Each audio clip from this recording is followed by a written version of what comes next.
It's Mr. Jason and Mr. Kevin.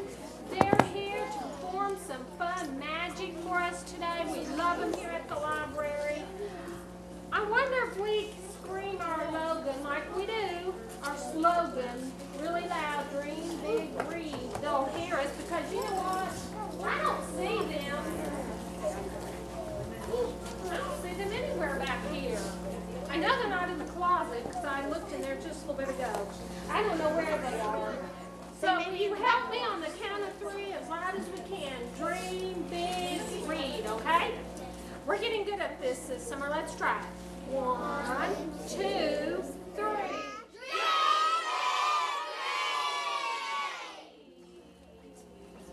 Nope.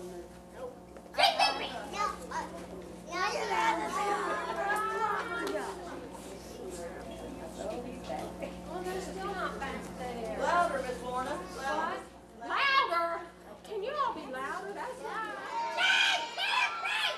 Well, I think all together. Let's do it all together. Remember our slogan, dream big, read. One more time.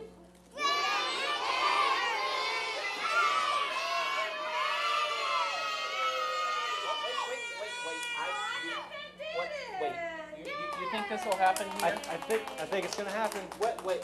Where do you think we should start out at? Let's go to that end of the room over This there. side? It might happen Okay. over here. Excuse me, guys. Excuse me. Pardon me? Thank you. Wait. Excuse me. Right here? You think this is it? I think so. Right there? Right there where the wind's blowing out, right there, the air. No. You don't think so? No. What if we went over there? You think we go over there? Maybe we go over there. Excuse me. Pardon me. Pardon me.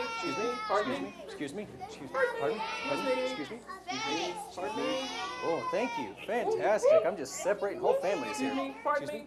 Squish a kid. Oh! There we go. Here we go. Right. Yep. Right there. What do you? Right That there. look good? Yep. Right there. I don't know. Yeah. I don't know. Right. No. Right there. Maybe if we get right in front of this stage. I don't know. I have a problem. Thank.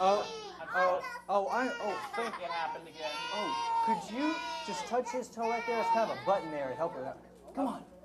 You know you want to. Hello. There's. Thank you. Thank you so Oh, much. my He goodness. gets stuck sometimes. He's old. Let's try right up front there. They're suggesting fantastic. we go up front there. So let me go see. That's a fantastic idea. Excuse me. Right up here. Excuse me. Yeah. Right there. Right there. I think if we count to 10, Is there it one? might happen. You might look right there. 1, 2, 3.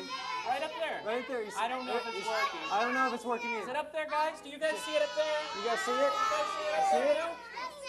You know, I think it happened. You think we got them to look at the ceiling for a good 10, 15 seconds? Yay! Why? Why did we get them to do that? Because we can. That's right. Ladies and gentlemen, boys and girls, we are the Brothers Hocus. How you guys doing this morning? Yeah? Oh, wait, I forgot. I have to do this officially. Ladies! And gentlemen! Boop. Oh, thank you. Sometimes I have to be reset. Sorry about that. But anyway, are you guys ready to have some fun? Yeah? All right, guys. His name is I'm Mr. Jason Mack, and this is... Kevin Miller. That's right. And we'd like to thank you for having us back here at the LaVergne Library. And we'd like to thank Miss... That's right, LaVergne. LaVergne. That's right. And we'd like to thank Miss Luna for having us here for Dream Big Sneeze. Dream Big Sneeze. They said it's not Dream Big Sneeze. It's Dream... They said it's Dream Big... Not Dream Big Sneeze. Dream Big Read. Dream Big Read. All right, guys. So I tell you what, I've got to go back here and get one little thing before we do our second trick. I'm going to let Mr. Kevin get started on our first trick. So you guys ready to have some fun? Fantastic. Look at all the smiling faces out here today. We need a chair and we need one volunteer. All right. Thinking lady in the pink. Yes, you. Fantastic. Now, there's a prerequisite to this trick. Do you like marshmallows? Maybe. Have a seat. What's your name? Kiwi? Keely. Not like the fruit. Fantastic. All right, for this special trick, I need everyone to make a magical gesture. It goes just like this. Fantastic. You guys are so good. Now, They put it up against their mouth, not their nose this time, right? yeah, don't yank it up there. Just right up in there. Fantastic. All right. So this is a special trick in which you're all going to get to see the magic happen. But that's right. But only she'll get to experience the magic. That seem like a pretty good deal? Yeah, fantastic. All right. So, let's see. Come on in, find a seat. We're just getting started. So I have here a whole bag of marshmallows. We'll see what happens later on. All right. So here's how this is going to work. And remember, the magical gesture, just like that. Fantastic. So what I'm going to do is I'm going to count to 3. I'm going to place the marshmallow inside my hand. And if it's still in there, if we think it's in there, it's yours. All right? Now this is just a practice one. We're just going to position you out there. By the way, smile to everybody. They love to see you up here. Fantastic. It's just a practice. 1, 2, 3. You think we got it? No? Well, then you wouldn't get to have your very own marshmallow if we didn't. That one is yours. And where I washed my hands beforehand. Or did I? That's the magic. All right, this one's for real, okay? So here's what we're going to do. Remember the magical gesture. Fantastic. All right? 1, 2, 3. Think we got it? You know, you're absolutely right. We didn't. It's because you brought that. The magical gesture is fantastic. So we're going to try this again. All right? 1, 2, 3. We did? We did. Shh. Magical gesture time. Children. I mean, you got one. So, you know what? This might be too easy for me. I think that these little marshmallows just might be a little too easy. So what we need to do, we need big old marshmallows. They're like, oh yeah. It'll be great. Charmin toilet paper roll marshmallows, what these are. That would be awesome to have, wouldn't it? Yeah? Look at him. Look at him. Just so, the magical gesture, so that the magic can happen. All right? 1, 2, 3. It's gone? But where did it go?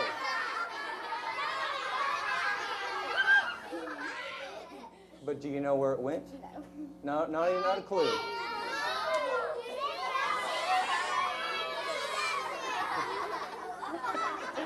Thank you for being on volunteer. Thank you so much. Oh my goodness. Your sunglasses.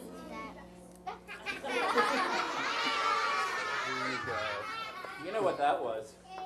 That was just awesome. That was silly. That was silly. All right, hey guys, we're going to move on to the next. What we got here next today is something that's the first time we brought here to the LaVergne Library. It's kind of silly. It's kind of fun. We have the Adventures of Super Frog. Now, how many of you wants to join us in the Adventures of Super Frog today? Raise your hands really super duper high. All right, what I need everybody to do is I'm going to bring out Super Frog. We got to bring him out, and what we're going to do is we're going to yell out really big and loud. Come on out, Super Frog, on the count of 3. 1, 2, 3. Oh my goodness, what a great welcome. All right, so what we got to do is we're going to join Super Frog in his superhero adventures today. And we've got to find 2 people to join me on stage. Now wait, first of all, I have to ask Super Frog, hang on just a moment. All right, wait. Nope. What? I don't, I think she could be married, Super Frog. I don't know. Let me see. Wait, what the, oh, wait. This lady, right back here in the, what? Yep. This lady right here in the pink shirt? Okay, all right, would you I think he's talking about you. Would you mind joining us up on stage? All right, come on, come on, come on, come on. Now, come on right over here. Hi there, what's your name? Ashley. Ashley, say hi to Super Frog, Ashley. Super Frog, why don't you say hi to Ashley? What do you mean, hello, baby? Super Frog, take a rest. Okay. Now, first of all, you're going to be our damsel in distress today, okay? So there's a couple of things I'm going to do. We're going to make you up really pretty. We're going to add some things here from the owl. We're going to make you very pretty here. We're going to add a tiara, just like so. And I need you to hold on to these 2 pieces of candy because they will play an important part in today's story. Now, we have our superhero. We have our damsel in distress. And there's one more person we need. What is the other person that we need in a superhero? Wait. What character do we need in a superhero story? A bad guy? A villain? Is that what you said? No, we need a villain. We need a villain. Right? Oh. Where's the Super Frog? Is he here? Super Frog's here. Oh, alas, we meet again for the first time today. What are you doing here? I'm the villain. I was about to pick someone else to... Oh, an apprentice! Fantastic! I love... Oh, okay, I need someone evil. Someone evil. Oh, look at all the energetic evil. You know who's evil. Parents, point to the evil ones. Oh, fantastic. Very good. Let's see. Oh, you, sir, you look especially evil today. Oh my goodness. So much evil in you. Come right up, join us here on stage. Let the hate flow through you. What's your name? Timothy. Timothy. How about evil Timothy? All right, yes. Fantastic. Now, if you would just stand right here. Right up there, that's right. Fantastic. Now, there are 2 things that I think you need to give our villain to yes. make him a villain just as good. You need an awesome disguise like mine. So if you would, just face out in the audience, and we will get that for you. Here we go. You'll need, oh, this is going to be fantastic. You need a mask, like so. Feel free to play with it any way you like. Perfect. We have nocturnal animals falling over. And we need to put on the cape, if you would. Is it the Cape of Doom? All right, here we go. All right, stand right there. Back up just a little bit there. Yes, back up. Just a little bit. All right. Fantastic. Here we go. Okay. So we have our villain in training. Villain in training. And we have our damsel in distress. Damsel in distress. And we have our superhero who is? Super Frog, that's right. Something like that. Now, first of all, let me give you guys a little bit of the story of what's going on here in the town of LaVergne. Is that right? No. Anyway, in the town of LaVergne, our evil villain has been trying to collect all the candy in the city. I will try to collect and all the trying candy. to keep it in a safe. Oh, here we go. I have all the candy in the safe. When recently, our damsel in distress has just returned from a candy store, and our villain decides to add to his collection. Excuse me, if you would just hold on to our safe. Very good. Go, Timothy. Oh, excuse me? Evil Timothy. Evil thief. And our villain comes upon the scene and takes the candy from our damsel in distress. It's part of the story. Thank you. Oh, fantastic. I appreciate this. What we will do And is returns to the evil hideout where he's going to add to his collection of candy. I shall now add to my collection of candy. Perfect. When suddenly our damsel in distress begins to cry because she has just lost her candy. She doesn't seem very worked up over it. No, she doesn't. Maybe you should have got better candy. Well, first of all, let me add this to it. Recently, our villain has been doing some updating to his hideout. He's just recently added a trapdoor. Oh yes, we need a trapdoor. It's actually a refurbished trapdoor. Why do you have a refurbished trapdoor? Well, you see, evil isn't as economically feasible as it used to be back in the day. Ever since the dissolve of Lehman Brothers and stuff like that, we just can't do that. So here's what we'll do. We'll put that right there. That's right. Now, Super Frog, what his biggest trick is he can go from one place to another without being seen. And hopefully, as long as he has his cape, he has his superpowers, and he'll be able to make that trip. Now, first of all, you know, it might be a good idea to make sure that you don't have any frogs on your side of the stage. I think so. Would you look in there and see any frogs? No frogs. Any frogs? Any frogs? You know? No Good? frogs. Fantastic.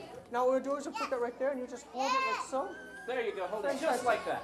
Now, just as soon as our damsel in distress began to cry, Super Frog showed up on the scene.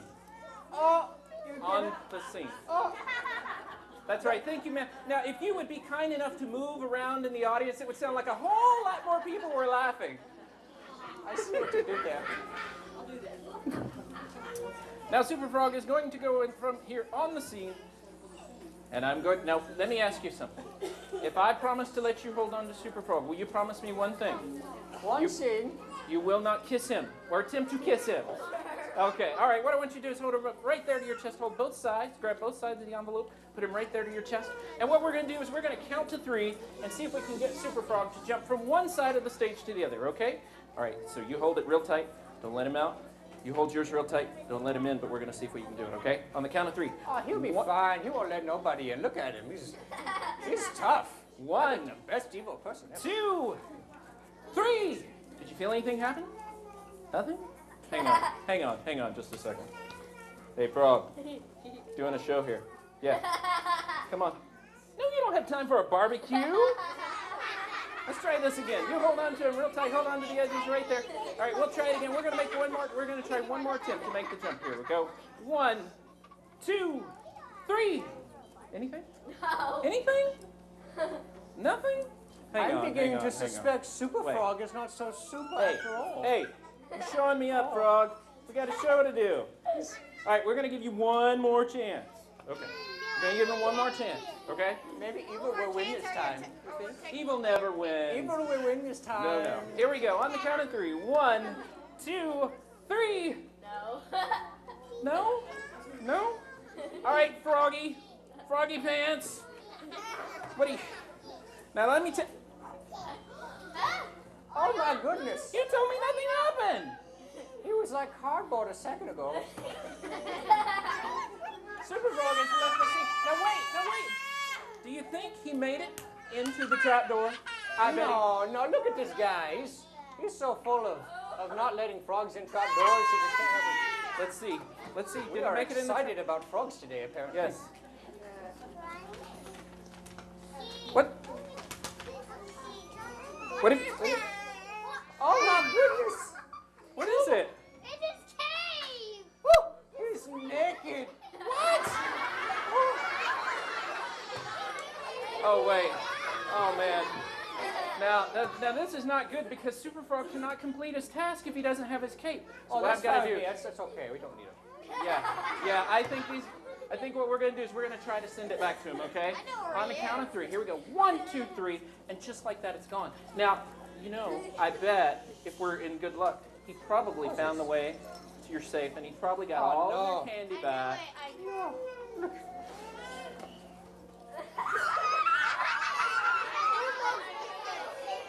What? What were you doing? What were you doing? You let him get all the candy. Thank you. We appreciate it. Now, you know, Super Frog might still be in your lair. You know, he might. We should go look for Super Frog. Come. Refurbished my rear end.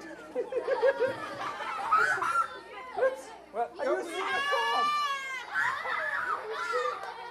Have you seen a frog?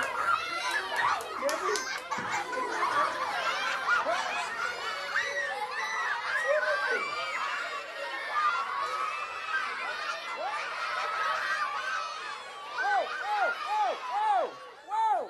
He did it! Guys! Super Frog made it! Buddy. He got the candy back! Okay. Prepare to take the blame in 3, 2, now. Wow! That was kind of crazy. You know what?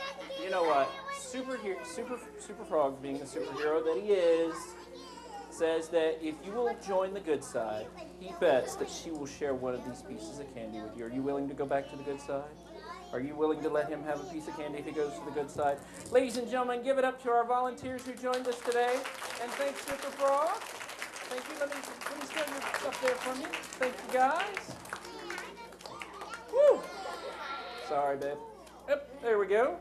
Thank you very much. You guys having fun? Yeah? Okay. So now what we're going to do is we're going to move on to something.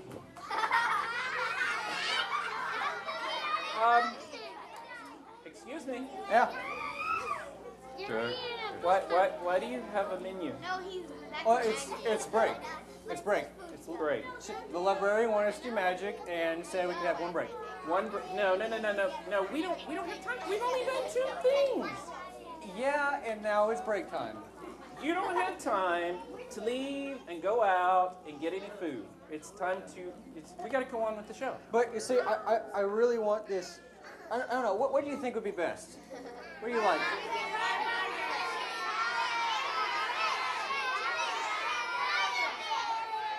I love the audience participation. It's very loud. That's a lot of it. Chicken wrap. I like the hamburger myself. Well, but even if you do like the hamburger, look, we don't have time. We've got to go on with the show. Okay. So- well, what if I ordered in? No, we gotta go on. Sorry. So we don't have time to eat. You don't have time to go anywhere. Sorry. What?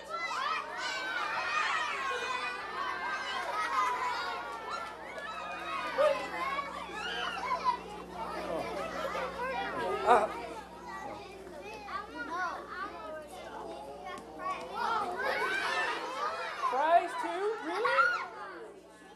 Really? Really?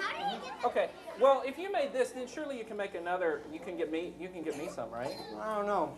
You said it was. You had no time for break time. Because there's a lot of What? Salad. You get the last. Well, I'm not gonna eat these. You are eating these. Let's move on. We got other stuff to do. You can finish these after the show. All right. Give me these. Give me these. Give me Can these. you Give me order these. all of us? All right. You know what we need? Glass of water. Probably so. We need 2 volunteers. Okay. Right? Okay. And I'm gonna go with. I'm gonna try to choose a boy and a girl. Try to be fair this time. I'm gonna use this young man right here in the blue, and I'm gonna let you pick somebody. Oh.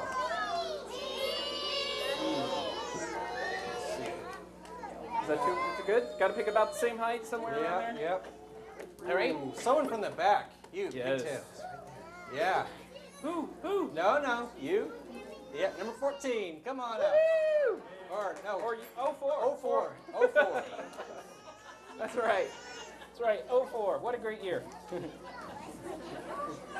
Okay. All right. Are you guys glad you volunteered? Maybe not in a minute. We'll see. All right. So what we're gonna do is we're gonna do a little something here today. We're gonna do something called the Houdini chain escape. But we need you guys to help us out a little bit. You know okay? what else I think we need? What? We need everyone to dial it down just a bit. Bring it down. We want to make sure everybody else can hear what's going on. Okay?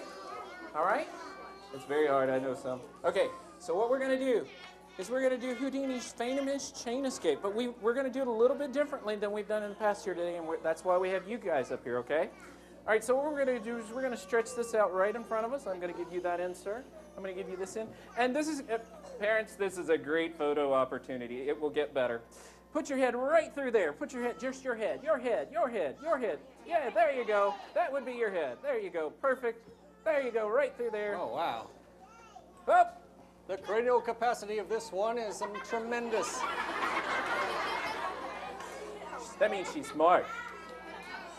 Stand by for magic. Oh, just wait. The strong magic man. Yeah, really. What is this stuff made? This is the stuff great shows are made of.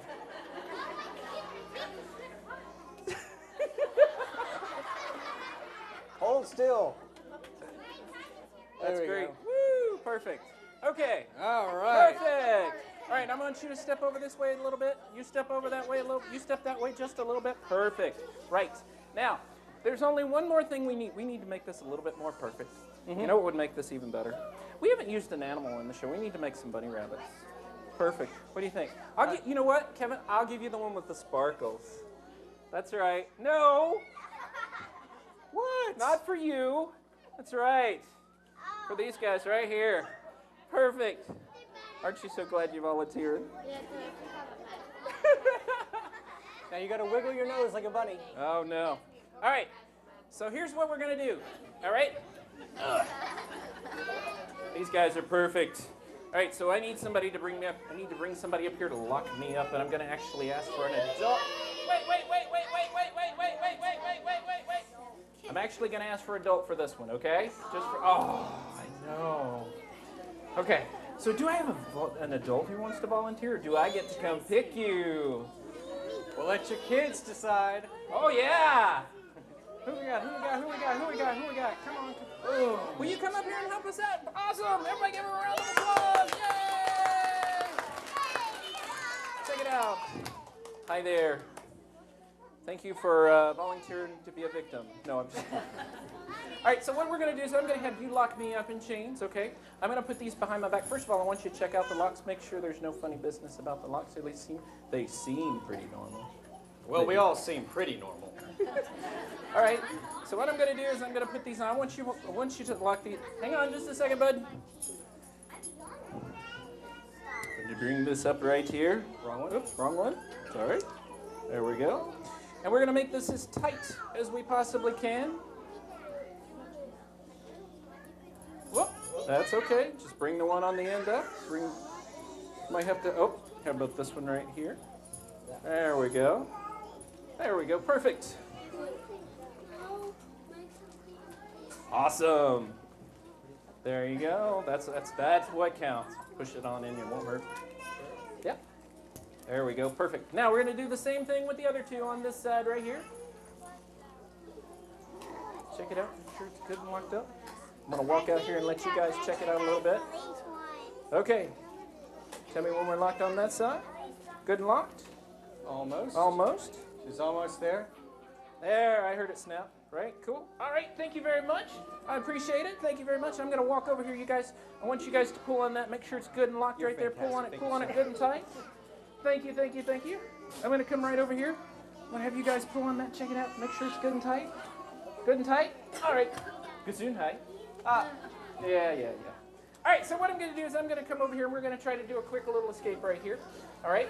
So what I want you to do is I want you both to look out there and smile really, really, really, really big. Now, if you could move down just a little bit, just bend down just a little bit lower. That's right. We're still locked up here. Okay, good. It's good. All right. Now, what I think they need to separate a little bit. Go. Come down just a little bit right there. That's good. Good right there. I think that's good.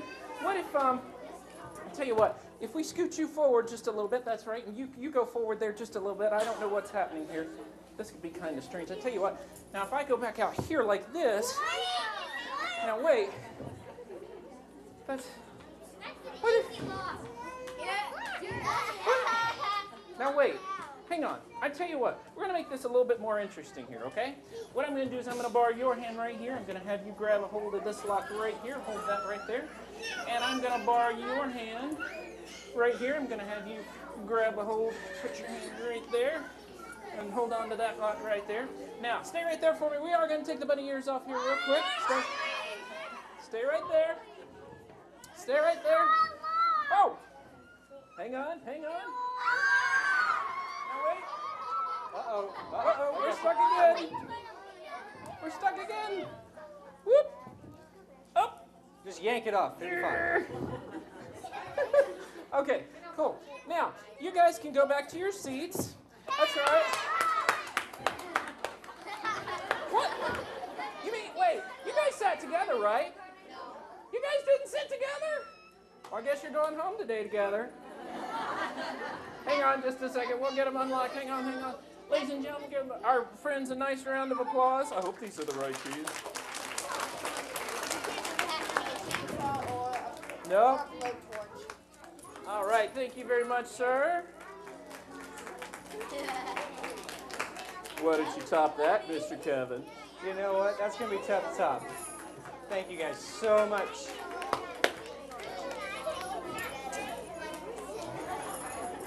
All right, we need everybody's attention one more time. So we... Okay, top it. All right. That was pretty good. But I think it's time for me to wander out into the audience and juggle 3 flaming chainsaws. Nope. Yes. Nope. Not gonna happen. Yeah. You know Miss Lorna loves, Lorna loves fire. Oh, yeah. Fire? No, we gotta know. All right. Okay. How about 4 screaming children? Yeah! No, can't do that. No, wow. Wow, that was a good one. I like that one. Yeah. No, no, I don't think And we... they come pre-screamed.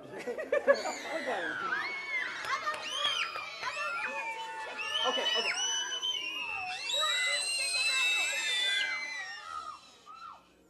Bring it down 1 notch, thank you.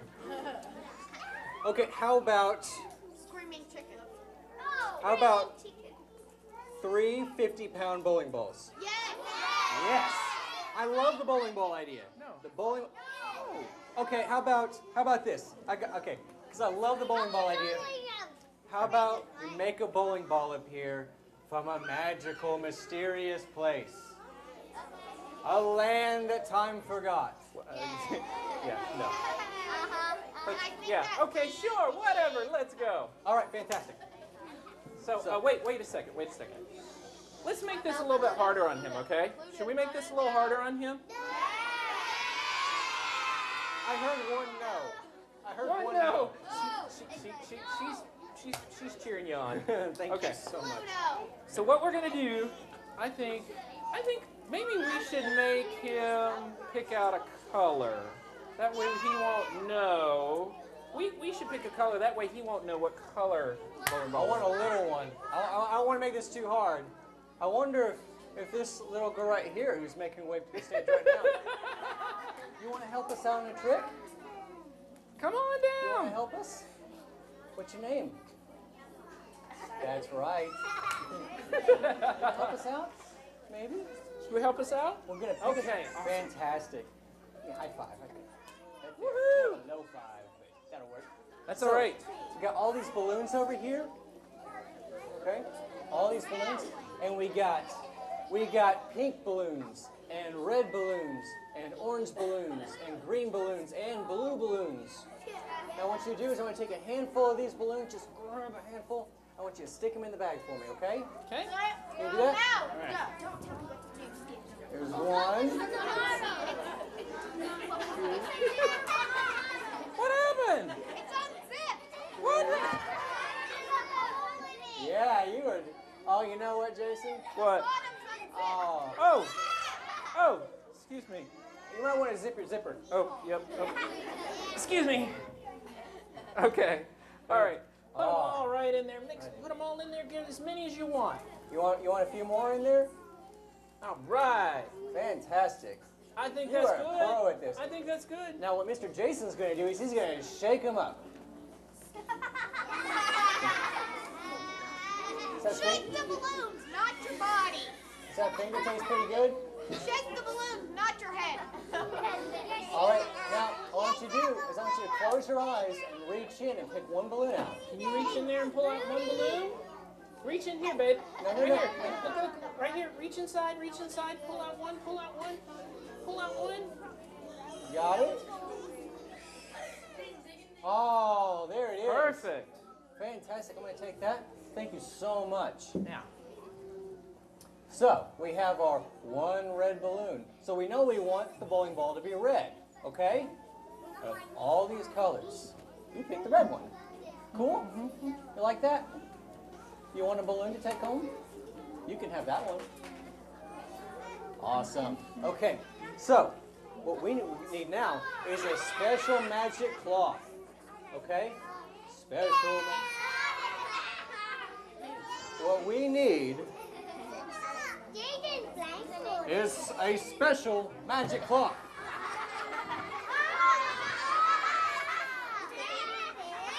Oh, good.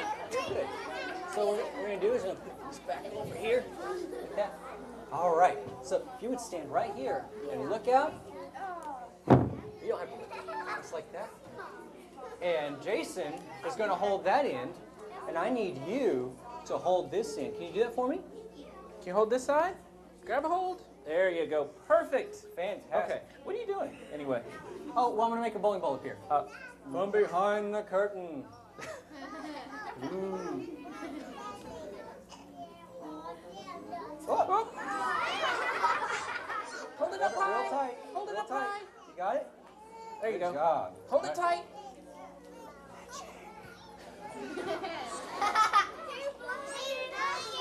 Wait a second. What are you doing? Magic sounds like a balloon sometimes.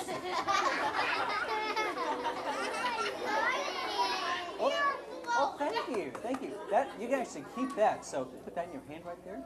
And Smile come real over here. big. Smile at everyone in. I see how you did that, Land. Hold that. You got it? This is the best.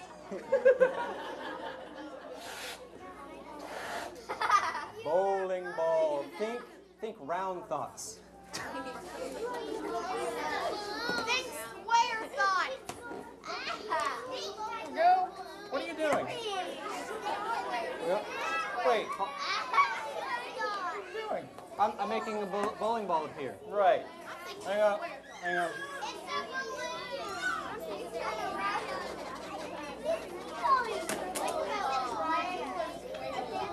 What are you doing? What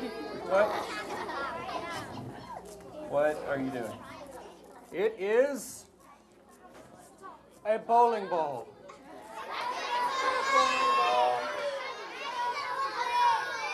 His name is Bali. Is that a bowling ball? What do you think? You like it? Wait, I have something for you know what? I'm gonna go get him a special reward for his bowling ball. Just wait. It'll be good. See, Bali has a whole backstory. It's fun. See, he was the only bowling ball that could actually jump over the pins because he doesn't like confrontation. And right over here. And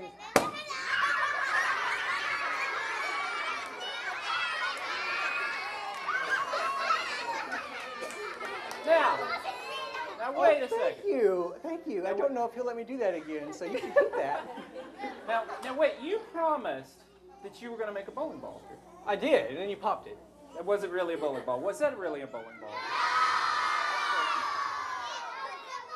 You can actually grab a seat now if you want. You want to grab a seat? So Thank you so much. I think you need to do what you promised. I think you need to do what you promised. You need to make a bowling ball here. Okay. It's fine. I have something just in case for these sorts of incidents. All right. It's kind of like a magician's insurance. Okay. Yes, like a first aid kit. And here is the kit. It's our just in case case. Just Really? in case. So, remember that we wanted a bowling ball. And we wanted it red. And we wanted it from 0 to 50 pounds. You didn't stop doing that. So, ta-da!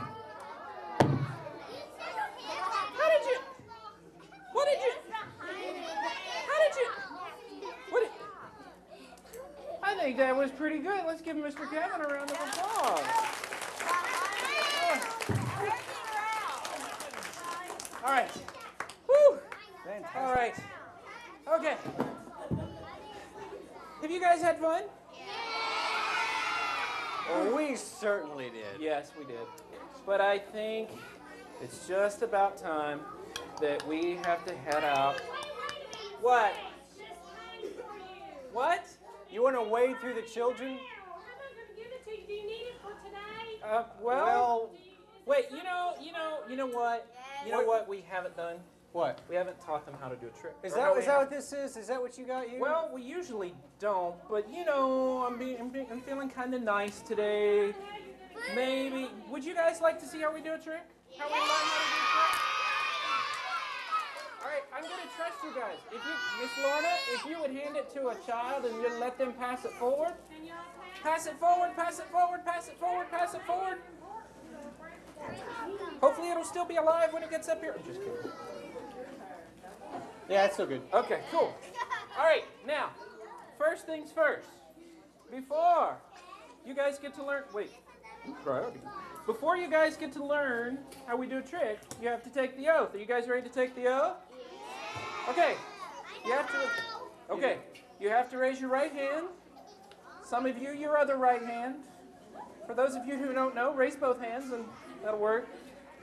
All right, so you have to repeat after me, okay? I promise not to tell how the trick is done. While Mommy and Daddy will go on the road with me and Mr. Kevin and the Brothers Hocus touring show, and we'll have to go to every show again and again and again, and they will see all the things that we have to do, and I don't know if I can come up with anything else to say, and I'm just going to keep talking until I get... Forever and ever, amen, with liberty and justice for all. You know what I noticed? You know what I noticed? When I said, you know, the parents would have to go on the road with us, they were like, get your hands up. Get your hands up, kids. Get your hands Everyone up. get your hands up. All right, you guys. Are you guys ready to have a little fun and learn to see how we do a trick? Okay, Right. this is going to be me and Mr. Kevin, okay? So we need everyone to... absolute silence. Okay? All right, let me see.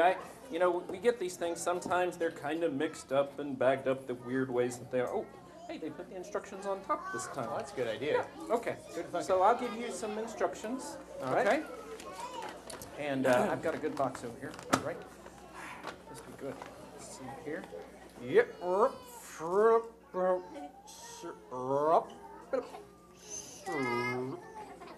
Is that alien? Wait, oh, I see. Hang on. Can I see this? Yeah, absolutely. Okay. There you go. Thanks, buddy. You're so Wow. probably cleared Makes up. a difference. Yes. All right, here we go.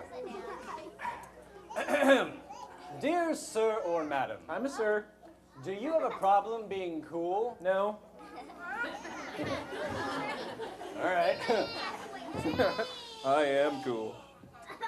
Do you often long to be the center of attention? Of course. Are you interested in astounding your friends, amazing your companions, befriending your companions, and amazing your astounders?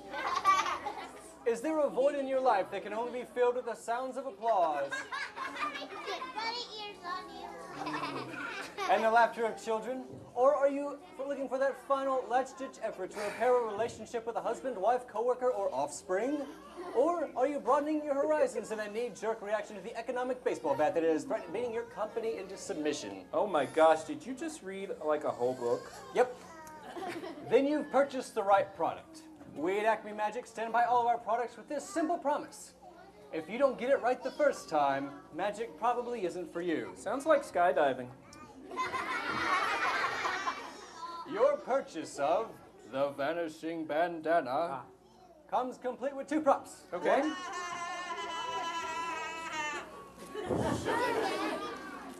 A single square of dark cloth and a yellow bandana.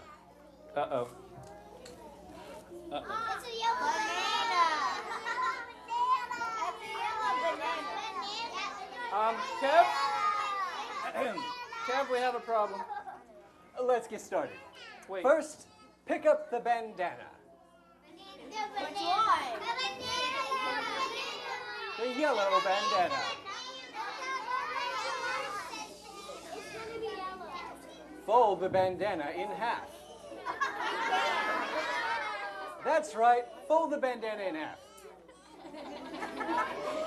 Now, fold it one more time.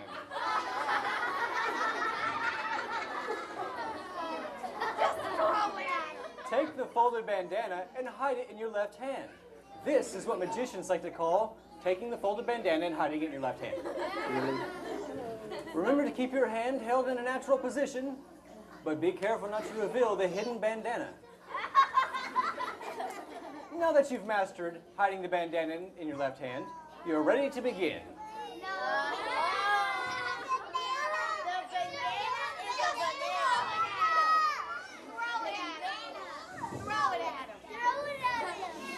Are you having fun yet?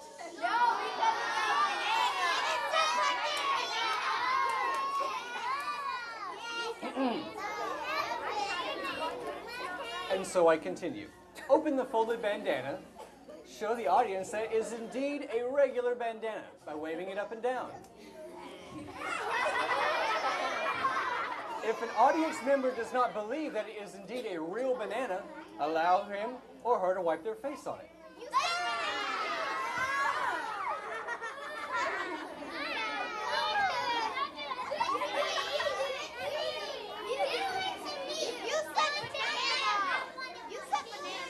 And down.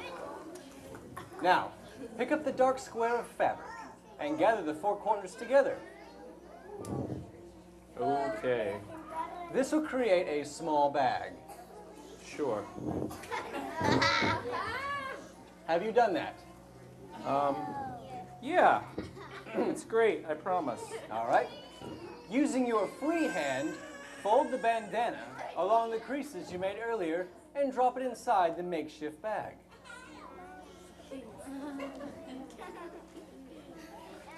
Yeah. From the outside of the bag, squeeze the bandana into a small little ball. That's right, really squeeze it.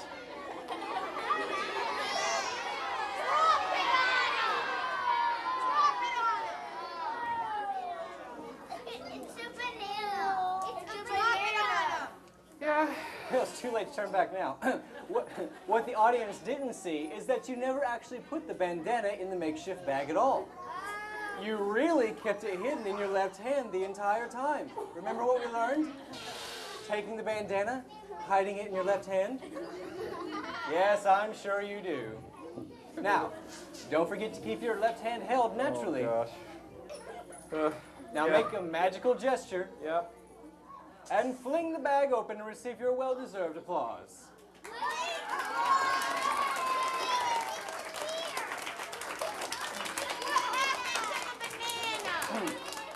As compliments of our sister company, Church Street Fruit and Nuts, we have enclosed a complimentary banana.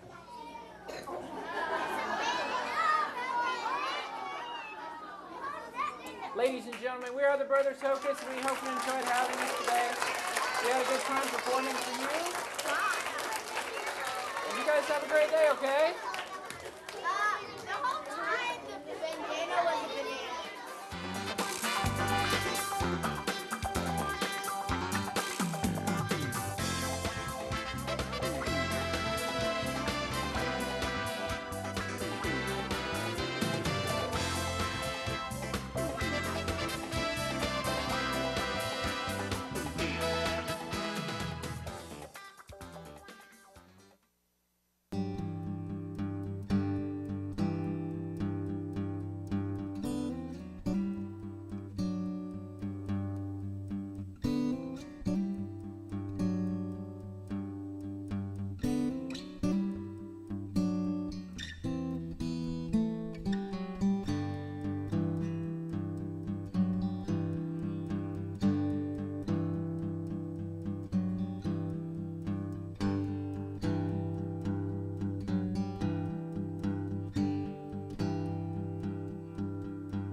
3, 2, 1, blast off.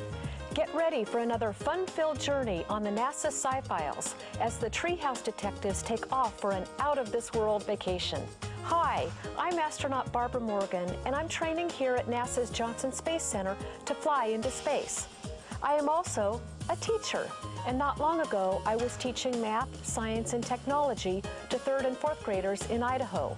That's why I'm hoping you'll pay close attention as the Treehouse detectives use all 3 of those subjects to plot their way through the case of the galactic vacation.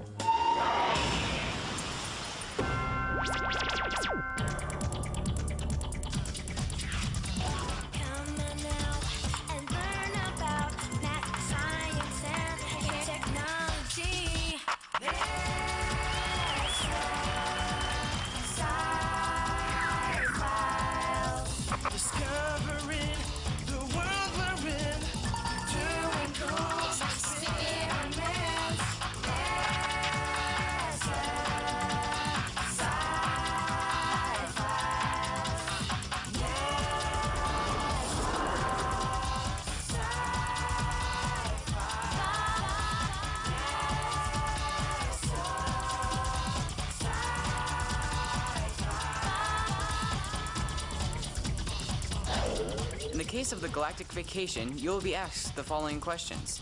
What are the 5 outer planets? What is a light year? What is parallax? And guess what? When you see this icon, you know you are getting closer to the answer. Since we're learning so much about Earth science, I have a great activity for you guys. RJ? What is it? Do you get to go to Mars? Well, that depends on your imagination. I want you to create an out-of-this-world vacation. Bianca, are you with us? You mean travel beyond Earth? Like in space? We'll have to talk more about this tomorrow. So where do you want to go? I don't know, but I think I have an idea. Instead of just presenting one travel plan, we can present 3. We can divide up into teams. There are 6 of us. Sorry, but you'll have to count me out. Why? I'm taking my own out-of-this-world vacation to Puerto Rico. Why are you going there? I'm doing a small internship at Arecibo. You know, the largest radio telescope in the world. But don't worry, you'll be hearing from me. Maybe she can help us with some research. A perfect place to start. My A encyclopedia. A? Yes, A for astronaut. Now let's see. The first person to set foot on the moon was Neil Armstrong in July of 1969. I want to be the first person to set foot on Mars. Mars? That's far away. Well, to be exact, it's 56 million kilometers when it's closest to Earth. Let's pull all our destinations on the problem board. I think Mars might be a cool place to go because I've read that it's a lot like Earth. Well, I just happen to have my M encyclopedia. And it says here that Mars is a lot smaller than Earth, but has mountains and volcanoes. Interesting. Everyone agree? We'll put Mars on the problem board under We Know. And we know that Mars will be one of our destinations. What should be our next travel destination? The moon. It's closer to Earth than any other object, and if I'm going to travel, I'd like to stay close to home. Why? Is there some special reason? I figured out that I can send and receive a stock report to and from the moon in 2.6 seconds.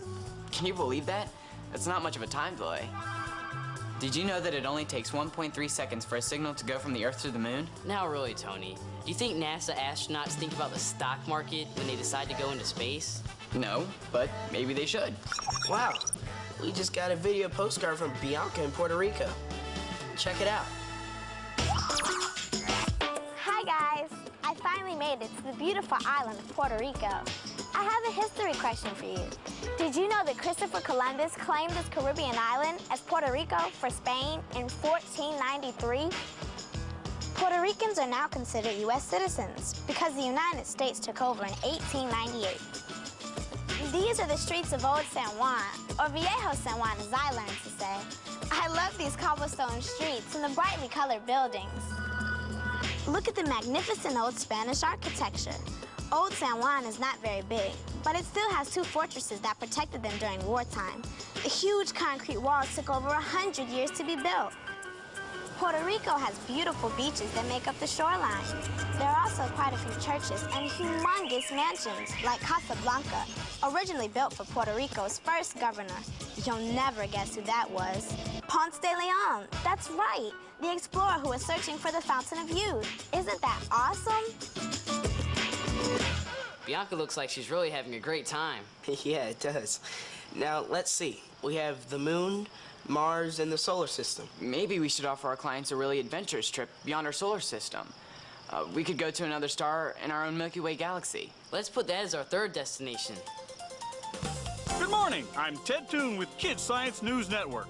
Our travel correspondent, I Am Listening, is filing a live report from the Royal Solar System space cruise ship, the Solar Princess. I Am? Ted, this will be the vacation of a lifetime. The ship is magnificent and has everything you could want. But I don't see any furniture, I Am. Where do you sit down? Oh, Ted, get with the program. We'll be in zero gravity, so there won't be any down to sit. Besides, all of the furniture is stowed in the walls and deploys for use. Sounds great, I Am. And what's more, you can have water balloon fights without the balloon. In zero G, water makes a natural sphere. Watch. Way to go, I Am. Maybe you should hold off on that water fight until you actually get into space. Well, that's all for now. I'm Ted Toon for KSNN. Poor I Am. I bet the cost of that hotel will be big bucks. Next, I think we need to know the mode of transportation for each place. Do you mean, how are we going to get there? Yes, NASA has already landed on the moon, so we know we can use the Saturn V rocket to get there. I think we're gonna need a really big rocket to go to Mars. I'm not sure about that. Maybe we need to learn more about our solar system first. I can't make it, but you might want to go see Dr. D. I'm sure he can help us out. I'll email him. Let him know that we're on our way. Then I can print off a couple action plans so we can organize our investigation. Go to the NASA Sci-Files website to print off your own action plan. Hi, Dr. D. Hi, kids. I got your email. You must be working on something exciting. We are planning a trip to the stars. Really? Well, it's just a school project to design a vacation in space, but we want to make it as scientifically correct as possible. We need to know the distances between our destinations and Earth. Where are you planning to go on your imaginary journey? The first place is the moon. Let's see. The moon is about 400,000 kilometers away.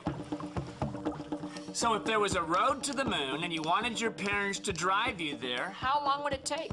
A couple of days, maybe a week or two.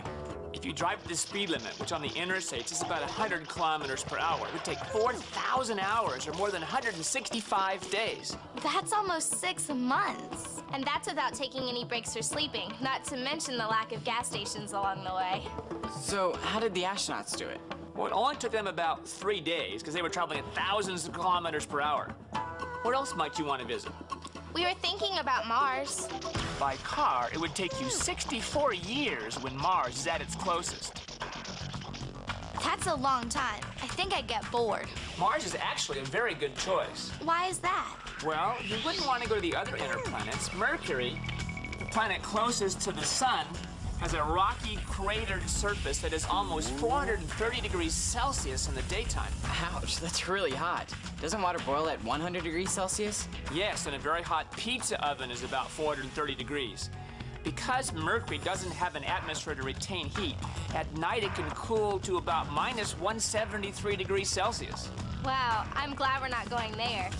The next planet out from the sun is Venus. Its surface is covered with lava flows. Isn't it also completely covered with clouds? Yes, its mostly carbon dioxide atmosphere is very dense. On the surface, it's hot enough to melt lead.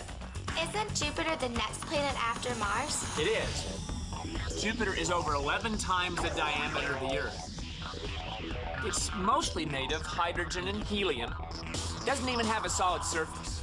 Saturn, Uranus, and Neptune are also larger than the Earth. And they are similar to Jupiter in that there is no way to walk on their surface. But Dr. D, you haven't mentioned Pluto.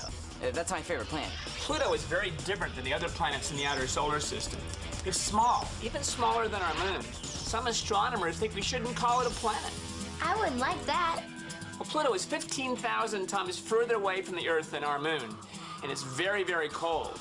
But compared to the nearest star, Pluto is close. What's the nearest star to Earth? It's the sun. Okay, Dr. D, what's the next nearest star? It's called Proxima Centauri, and it's 4.2 light years away. What's a light year? Let me explain. Catherine, how far do you live from your grandparents? About 2 hours. You just described the distance with the time it takes to get there. Light travels at 300,000 kilometers per second, so it goes about 10 trillion kilometers in a year. That's what we call a light year. So if Proxima Centauri is 4.2 light years away, then it would take us 4.2 years to get there if we are traveling at the speed of light. Yes, but we haven't even come close to traveling at light speed, which is the ultimate speed limit. If you drove your car to Proxima Centauri, it would take over 45 million years. Even our fastest space probe would take over 60,000 years to get there. Wow, I had no idea space was so big. Thanks, Dr. D. You're welcome. I have work in my office that I have to do. You can start your research here. I'll see you later. Bye, Dr. D. I can't do research now. My brain is way too full of information. Let's call Bianca. Hey guys, I'm at my cousin's school, the Antonio Gonzalez Suarez Bilingual School in Añasco, Puerto Rico. They're doing an experiment in their teacher, Miss Alice Acevedo's science class, learning how to measure distances in space. Cool. Dr. D just told us about the great distances in space. Can we take a closer look? Sure, I'd like Kim and I to tell you all about it. Las puedo decir a mis amigos que están haciendo este experimento. Sí, cómo no. Hola amigos, mi nombre es Kimberly. Oh, perdóname. I'm sorry, I'm Kimberly. And I'm Ryder Cortez. We are here today with our mentors, Brenda Fuentes, Alexis Alicea, Carmen Garcia, and Jadeli Claudio from the Society of Women Engineers. They are assisting us with a parallax experiment to help us understand how astronomers measure distances in space. Excuse me, we need to listen to my teacher for a minute. Hoy estaremos realizando nuestra clase de ciencia, un experimento que es utilizado por los astronautas sobre los equivalentes paralelos en el espacio.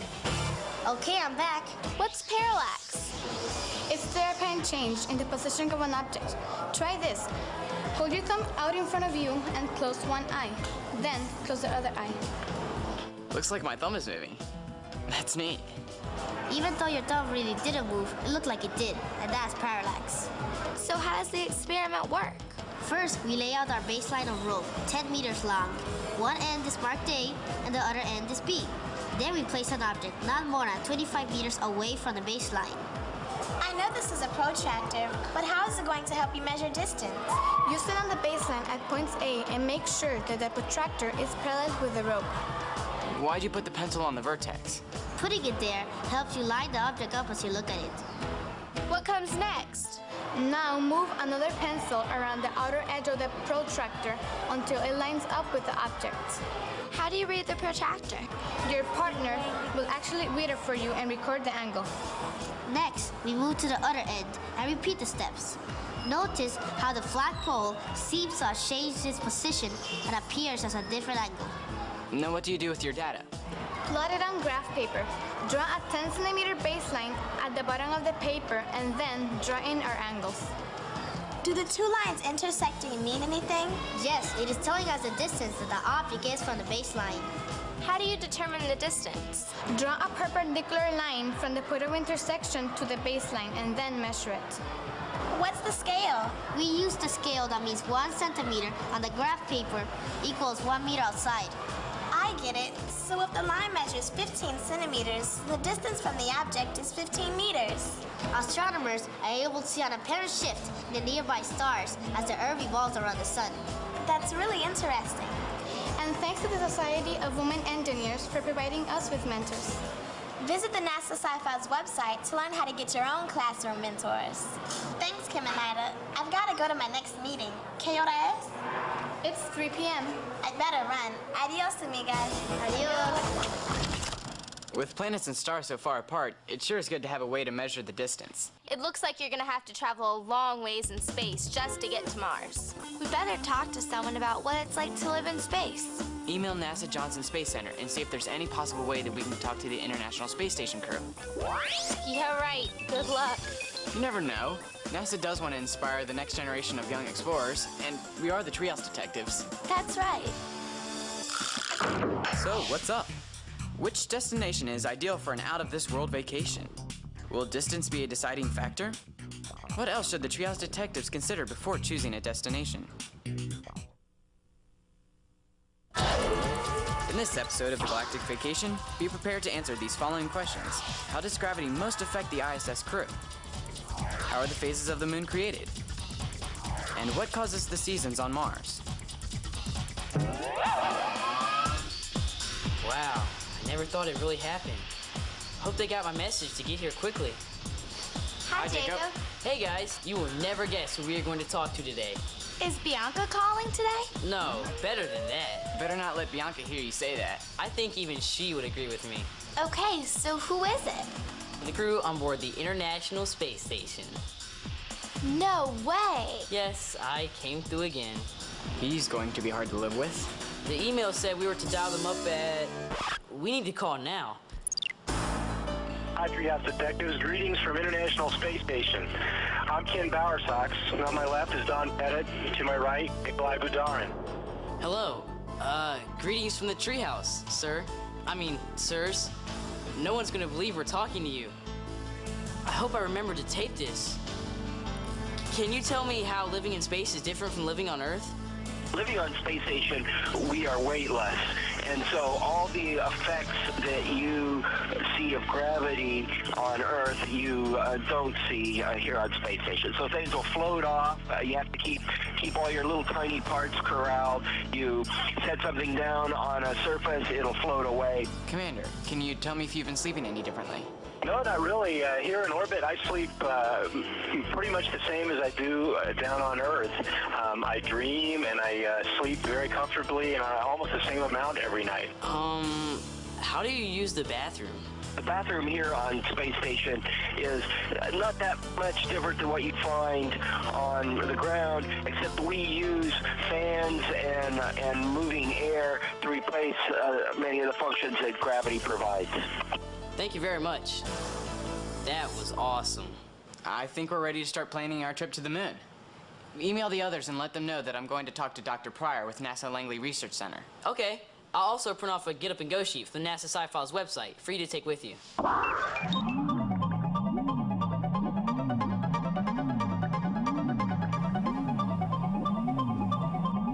Would you like to be an astronaut? Yeah, maybe. Say, aren't you one of the treehouse detectives? Sure am. And you must be Mr. Pryor from NASA Langley. Yes, I am. And I understand from your email that you want to know more about the moon. Yes, I was looking at the moon the other night, and I was wondering why it had different shapes. The different shapes are called the phases of the moon. Step over here and I'll show you what I mean. What do you do with the lamp? The lamp represents the sun. Think of this ball as the moon, and you're the Earth. Okay. Now hold the ball in front of you and towards the sun. What do you see there? The side that I'm looking at is dark. That's right. That's called the new moon phase. Now turn to the left a quarter turn and keep holding the moon in front of you and tell me what you see. Now, half the side that I'm facing is lit. That's called first quarter. Keep going. Okay, now the whole thing is lit. This must be a full moon. Keep going. Now only half is lit, but it's the other side. Yes, that's called the moon's third quarter phase. Okay, I get it. So the phases of the moon are created when the moon revolves around the Earth. Same side of the moon is always facing the Earth, and as it revolves around the Earth, different portions of the surface are illuminated by the sun. Those are the lunar phases. Why do we only see one side of the moon? The moon rotates on its axis once every 27.3 days.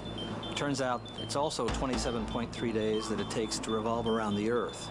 That's why the same side of the moon is always facing the Earth. How old is the moon? The moon is a lot older than you and me. It's about 4.5 billion years. It's roughly the age of the Earth, but that's where the similarities end. What do you mean? Well, there's no atmosphere on the moon, and the gravity's much less. It's only about 1/6 the gravity of the Earth at the surface of the moon. So if I weigh 90 pounds on the Earth, then I would weigh 15 pounds on the moon. Cool. That's right, and the surface of the moon is very different too. So what are those big circles that I see when I look at the moon? Those circles are craters from the meteors and the asteroids that have impacted on the moon over the years. There's no water or weather erosion to help get rid of them, so they're all still there.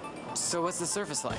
The surface is generally gray in color and sandy, It feels very much like this concoction.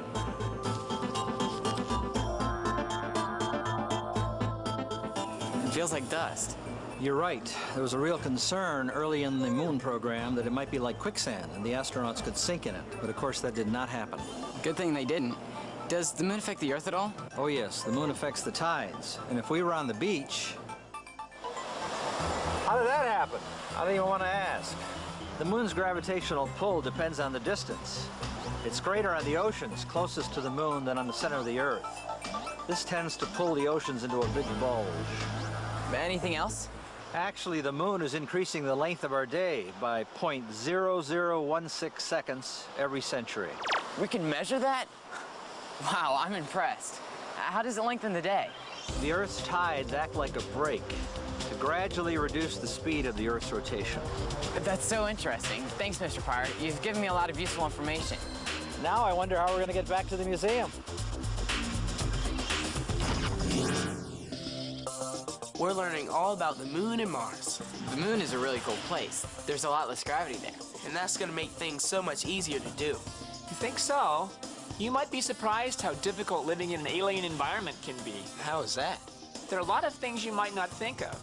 Have you ever gone camping in the mountains? That's an alien environment? Well, not quite the same thing, but you do have to think a little differently. For example, on a 10,000-foot mountain, the air pressure is low and water boils at 90 degrees Celsius instead of 100 degrees. So food doesn't cook as quickly. Oh, I get it. So on the moon, where there isn't any atmosphere, the water would boil at an even lower temperature. Wait a minute. If there isn't any atmosphere, then we would have to bring our own oxygen supply. Actually, you couldn't just bring an oxygen mask. You would have to have a spacesuit. I have one in my closet. Why would you need that? A spacesuit protects you from temperature extremes. On the moon, it's about 130 degrees Celsius in the daytime and minus 170 Celsius at night. More importantly, because there's no air on the moon, your blood would boil without a spacesuit. Oh, I say you found it. Okay, you sold me on the spacesuit. Is there anything else? Well, now you will find that tasks are tougher with the spacesuit. I'll give you a few simple things to do.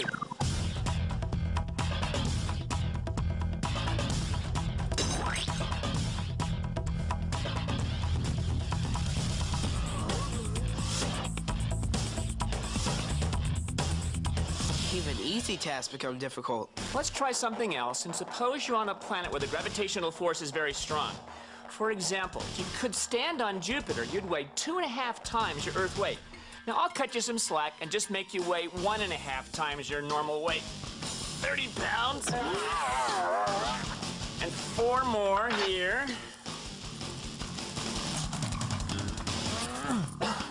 And here.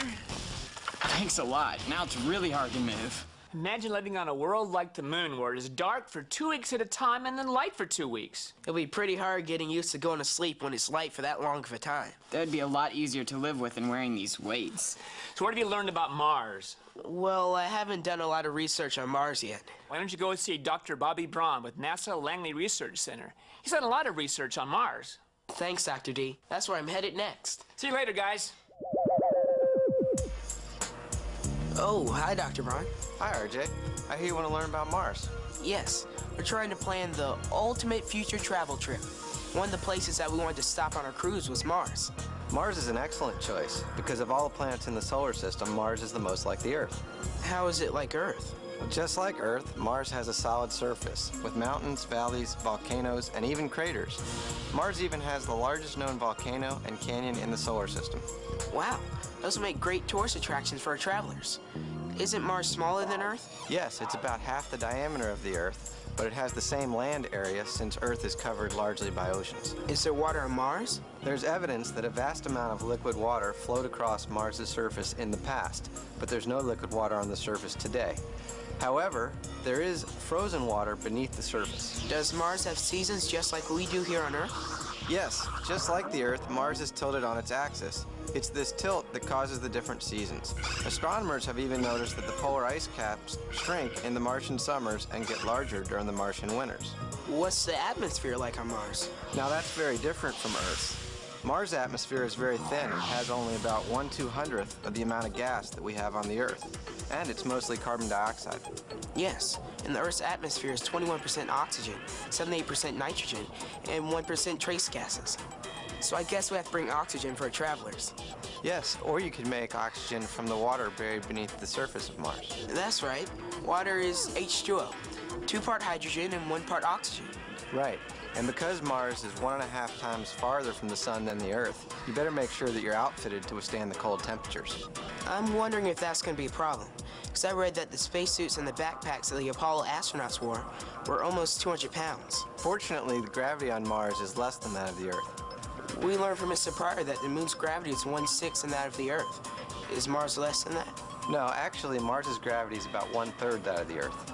To compare in like denominators, first you have to find a common denominator. For example, with the fractions 1/6 and 1/3, the common denominator is 6. Then you multiply 1/3 by 2/2, which is actually 1. Then you get 2/6. Then it's easy to see that 2/6 is greater than 1/6. That's right. I have an idea. Let's go see how much you would weigh on Earth and on Mars. It looks like you weigh 100 pounds here on the Earth, and the spacesuit's 200 pounds. So what would that be on Mars? I know you wouldn't weigh 300 pounds, because then you couldn't walk around. Well, that's right. It would be 1/3 of 300 pounds. That's 100 pounds. That's the same as I weigh on Earth. Oh, that's too bad. I was hoping that if I weighed less, I could jump higher. Then I'd be a great basketball player. Right, but if you had an indoor basketball court and didn't need the spacesuit, you'd weigh a lot less. I can see it now. Basketball camp on Mars. We're guaranteed a slam dunk.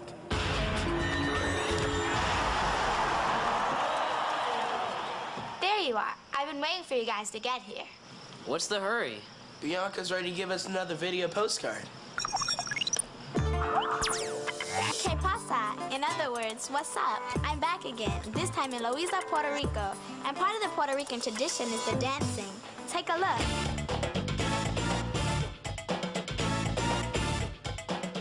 This is Carnival Rumba. Check them out. They're called the Happy Dancers. They told me the reason they're called this is because when you dance, you're happy. Don't you love their colorful costumes? But they weren't the only ones performing tonight. Taino Indians, Africans, and also Spaniards brought their dance to Puerto Rico. Meet my new friends and watch closely as they use their fancy footwork to proudly express their heritage and their history.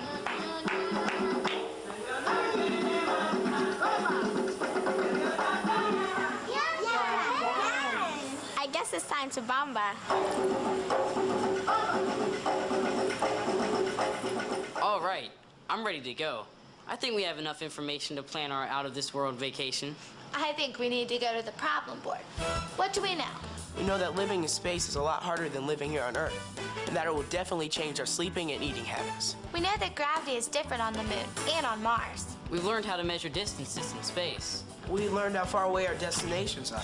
We need to know more about space travel. How are we going to get there? Dr. D talked to us about how long it would take to travel to the moon and Mars. Maybe we need to ask more about space travel. Let's call him up. So, what's up? What are the advantages of going to the moon instead of Mars? Why would Mars make a good choice for a vacation?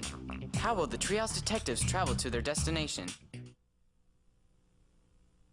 Are you ready to answer these questions? What is acceleration? Why do you need to exercise in space? What is plasma? Do you see Dr. D yet? I wonder why he asked us to meet him here at Busch Gardens, Williamsburg. Oh, there he is. Hi, kids. Welcome to your astronaut training program.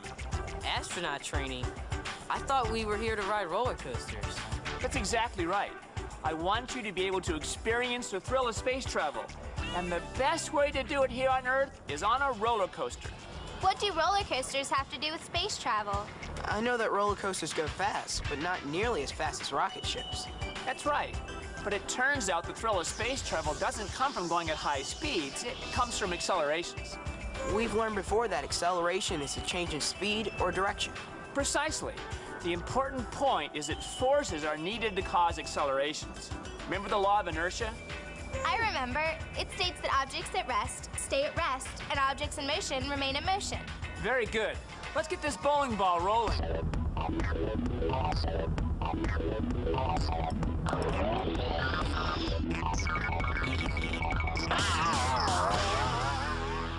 What if they hit it from the side? I would guess that it wouldn't change speed. I'm not sure what it will do. Let's try it. It changed direction without changing speed. The same thing happens to the roller coaster car at the bottom of the hill. It has inertia and wants to maintain its downward motion, but the track pushes the car perpendicular to its motion and sends it uphill. What does the push of the track do to the passengers? It makes them feel heavy. The faster the coaster is going or the tighter the turn, the heavier they will feel. How heavy will you feel on a roller coaster? Here on the Alpengeist, you feel about 4 times heavier than normal at the bottom of a couple of the hills. It turns out the space shuttle astronauts only feel 3 times heavier than normal when the shuttle is taking off. So you were right. We are going to be in training to be astronauts. The difference is, on the Alpengeist, you feel heavy for only a few seconds at a time. But on the space shuttle, you feel heavy for about 8 minutes. Don't astronauts also feel weightless? Will we be able to experience that on the Alpengeist? You bet. Once the engines are cut off after about 8 minutes and the shuttle goes into orbit, the astronauts are weightless. Weightlessness is experienced when only gravity acts on an object. It's called free fall. Let me show you. When I jump off this bench, the points of my hat will float as if they're weightless, and this spring hanging from my hand will collapse. Wow, Dr. D, what you go through to show us how science works. So where in the coaster ride are we going to be falling? Free fall is not always down. Remember, it's when only gravity acts. So when I throw this koosh ball, watch which path it follows. I've seen that before with the vomit comet when we were learning about habitats. I think it's called a parabola. Very good. The coaster goes over a parabolic hill and twists at the same time. For a few seconds, you're weightless. This is going to be exciting. Can we go on the ride now? One more thing. You can tell how heavy you feel by watching this accelerometer. When you feel 3 times as heavy as normal, this mass will be pulled onto this point right here. Einstein told us that being heavy on a roller coaster and being heavy on a big planet are the same thing. So I guess we're preparing for both space travel and visiting an alien planet. Let's go on the ride. I'm ready to be an astronaut. Okay, it's good to experience the physics and not just talk about it. Don't forget to watch the accelerometer and try to figure out where you are when you feel the heaviest. Come on, let's go. Ready? Let's go. Here we go.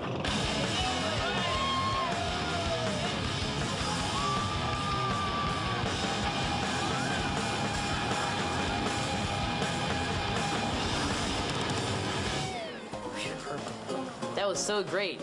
I felt heavy at the bottom of the hills. I noticed the accelerometer read more than 3 a number of times, but I lost count. I noticed I felt weightless a few times. I had no idea where I was on the ride, but it was exciting. Thanks, Dr. D. Now we have some practical space travel experience. You're welcome. You'll be great astronauts. Oh, I've got to run. See you later. Bye, Dr. D. Bye. Thanks. That was so much fun. Wish it was that easy to go into space. Okay, let's organize what we've learned. Let me get the laptop, and then we can fill out the problem board. Go to the NASA Sci-Files website where you'll find lots of tools to help you in your own investigation. We learned that acceleration occurs when you change speed or direction. We also learned that sometimes you feel lighter or heavier on a roller coaster, depending on the situation. So where do we go next? We just learned that it's not as easy as we thought to go into space. Why don't we learn more about space travel? I think we should learn more about future space travel. Why don't you do a search? I'll go to the NASA homepage, www.nasa.gov. I'll put in future space travel. Wow, NASA's Marshall Space Flight Center has an exhibit called Starship 2040. Here's a list of where they'll be exhibiting. Look, there's an exhibit in New York next weekend. My mom and I are going up. Maybe we can go and talk to them. Hello, Mr. Wang? Hi, I'm Catherine. My friends and I are designing a travel brochure for a trip into space. But we need to learn more about future space travel. Well, Catherine, you've come to the right place. Welcome to Starship 2040. Thanks. Do you really think there will be tourists in space? Yes, and probably in your lifetime. Every day, scientists, engineers, and highly trained people are working to make space travel a reality. In the next 40 years, we're looking at vacationing, working, and even living in space. Wow, that would be awesome. So how do you travel in space? With systems like this. This is a navigation and vehicle health monitoring system. Crew will need to access information like this throughout the ship. That makes sense. This isn't what I think it is it? Yes, it is, but it is modified. It's more than likely that your ship won't have any gravity. So therefore, the bathrooms will have to be changed so you can wash your hands, brush your teeth, or even take a shower. Is this the toilet? Yes, and you must remember the phrase, always buckle up. This is really important in using the bathroom in space, because if you don't, a really big mess can happen. We don't want that. Using the bathroom will be kind of weird. Yes, and of course, after you finish using the restroom, you need to wash your hands, so you can use this washing facility. Why are there chairs on the ceiling? That's simple. When traveling in low gravity, every floor can be a ceiling and every wall can be a floor. You float from deck to deck. I would have a great time floating around, but what else can you do for fun? Well, you have your own personal entertainment center. You can watch movies, play games, or even surf the space net. Or one day you can even talk to your friends face to face. That sounds like my kind of travel. We learned in the case of the biological biosphere how important it is to exercise. Do you have any exercise equipment for space travel? We sure do. Without gravity, the human body gets lazy. Today's fittest astronauts even have to exercise at least 2 hours to stay in shape. We have a stair stepper, a climbing wall, and a treadmill that you can stay in shape with while you're in space.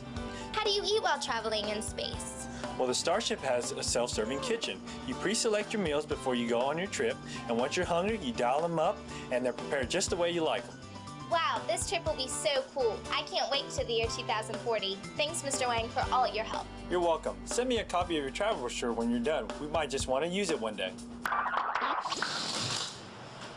What are you doing, Jacob? I was just investigating a propulsion system for our space travel out of the galaxy. With the balloon and a string? I was just starting with the basics, investigating the problem. I just got an email from Catherine in New York. She says we should talk to Dr. Franklin Chan Diaz. He's an astronaut. I Am Listening is on her space cruise and files this live report from space. I Am? Ted, we've begun our 3-hour tour to Neptune. Soon we'll be swimming and windsurfing on a whole new planet. I Am? The surface of Neptune is about minus 200 degrees Celsius and is made of frozen methane and ammonia. If you go swimming, you won't be going very fast. But if you go windsurfing, you'll be going very fast. Winds on Neptune have been clocked at 2,000 miles per hour. What? That's not what the brochure says. And unless you have a plasma drive, it takes about 15 years to get there. 15 years? Well, it's a good thing they have an all-you-can-eat buffet. I'm headed for lunch, Ted. Speaking of plasma drives, NASA astronaut Franklin Chang Diaz is working on just such a propulsion system. Plasma drives will replace today's chemical fuel rockets and make space travel faster than ever. He sounds like a man we need to talk to. Surely he can help me out with my test propulsion system. Let's try and dial him up. Hi, I understand you'd like to know more about propulsion systems. Yes, we're trying to design an out-of-this-world vacation and realize because of the great distances in space, we might need to get there a different way. How do we currently travel to space? We use chemical rockets that produce a jet of exhaust gases, and these gases propel the ship forward. How long would it take a spaceship to reach Mars? About 10 months. 10 months is not that long. Why aren't chemical rockets good enough? To an astronaut, 10 months in space is a long time. Persistent radiation of space will weaken your immune system and also damage your bones. So you would like to go there as fast as you can. Yes, we learned a little about physiological losses from Beth Shepard in our last case. What will the propulsion systems in the future be like? Instead of using the heat from a chemical reaction, the future rockets will use something called a plasma. What's plasma? Plasma is a gas which has been superheated to millions of degrees. It is even hotter than the interior of our sun. That's hot. How will the rocket not burn up with such a high temperature? Since there is no known material that can take those temperatures, we will not use materials. We are going to use an invisible force field that will hold this plasma and prevent it from touching any surrounding material. How will it work? The magnetic field is like an invisible tube that will contain and guide the plasma to provide a much hotter exhaust. Where will you get the energy to heat the plasma? We will get the energy from electricity generated by an onboard nuclear power plant. Will plasma rockets be used to travel outside of our solar system? Eventually, plasma rockets will become even more powerful, where the energy of the plasma will be generated by an internal source a thermonuclear reaction called fusion. I've heard of fusion. It sounds fast. Fusion rockets will be so fast that it will be possible for people to travel to the farthest reaches of the solar system and be able to return to their families within a couple of years. How long before we have this type of space travel? It is hard to tell. One never knows about progress. It could be as long as 50 years, but then again, it could be less. Why so long? Developing new technology takes time, and we do want to make sure it's safe. I know NASA is very cautious and always puts safety first. Thanks, Dr. Chang Diaz, for giving us a lot to look forward to in the future. You're welcome. And don't forget to have fun designing your vacation. And be sure to call if you need anything else. Wow, that was cool. I think we need to go to the problem board and organize our information. What do we know? From Catherine's notes, we've learned that space travel will be a lot different from today's travel. And we know from Dr. Chang Diaz that it's going to take a propulsion system unlike any we currently have to go beyond our galaxy. I think we need to know more about our galaxy. Wait, guys. Here's Bianca from Puerto Rico. Hi, guys. I'm up here on top of the Yokohu Tower, 1,575 feet in the air, overlooking the National Caribbean Rainforest, or El Yunque.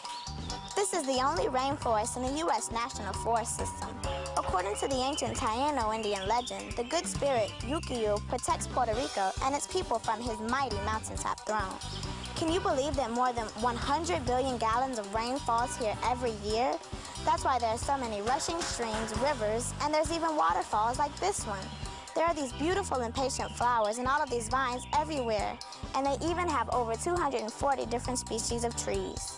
I finally made it to the Diego waterfall. Isn't it great? But I think it's time for me to take a swim. By the way, my next stop is my Arecibo internship.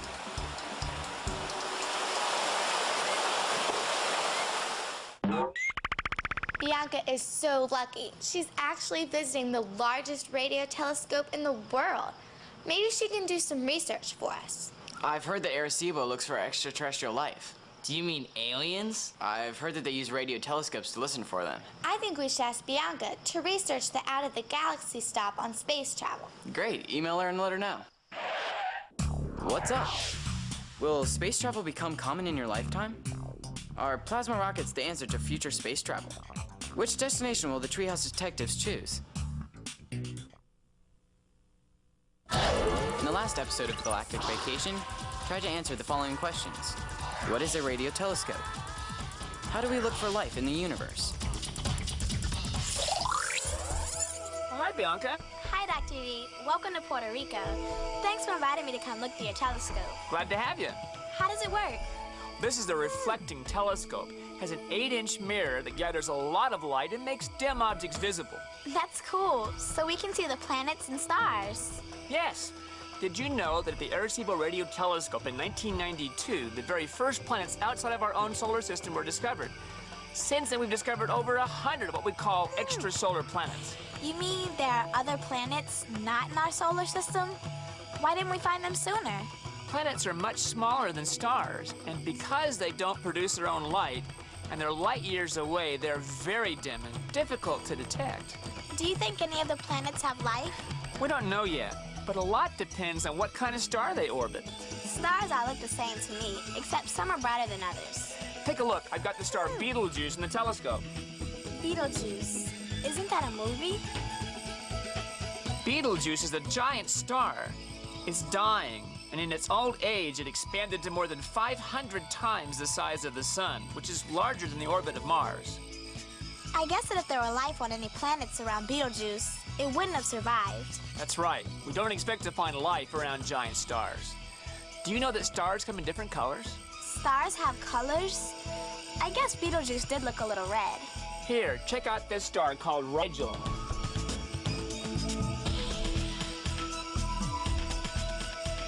It looks blue. Does the color mean anything? Yes, the color indicates temperature. Blue stars are hot and red stars are cooler. That's different. Usually blue is cold and red is hot. Isn't our sun yellow? Yes. Our sun, a dwarf star, is not too hot, it's not too cold, it's just right. Very funny, Dr. D. In order to have life as we know it, a planet must be just the right distance from a star so liquid water can exist. It's called the habitable zone. If the star is too hot, there'll be too much ultraviolet radiation. I know about that. It's what causes you to get sunburn. Luckily, I know about UV rays, and I'm wearing lots of sunscreen out here in Puerto Rico. Yes, and hotter stars don't live very long, so there might not be time enough for conditions necessary for life to develop. So does that mean there will only be life on planets that have stars exactly like ours? They don't have to be exactly the same as ours, just similar. They can be a little hotter or a little colder. Here, take a look at this.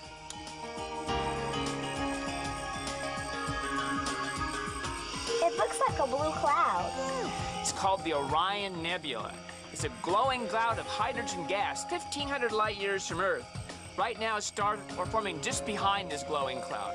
If a star were born right now, we wouldn't know about it for 1,500 years. You've been paying attention. Let me show you something really spectacular. It just looks like a fuzzy patch of light. It's called the Whirlpool Galaxy. It doesn't look very bright because it is so far away. How far away is it? We don't have an exact distance, but we estimate it to be between 15 and 37 million light years. It has about 100 billion stars in it. That's amazing. With 100 billion stars, there's got to be a lot of just right stars, and at least one must have a planet with life on it. Well, if there isn't, there are hundreds of billions of other galaxies that might have life. Wow, trillions of galaxies with billions of stars. My mind hurts. Thanks, Dr. D. Anytime. See you later. Bye.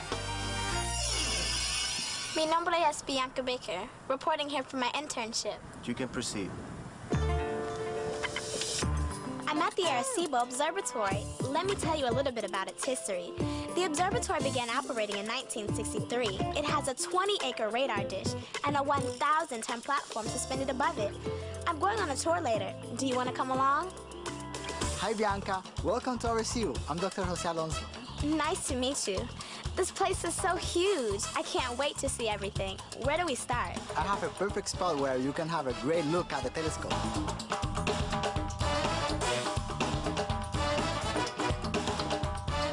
Wow, this is amazing. I can't believe I'm 550 feet above the dish. But I have a question. Is a regular telescope like a radio telescope? The difference is that regular telescope gather light and radio telescope gather radio waves.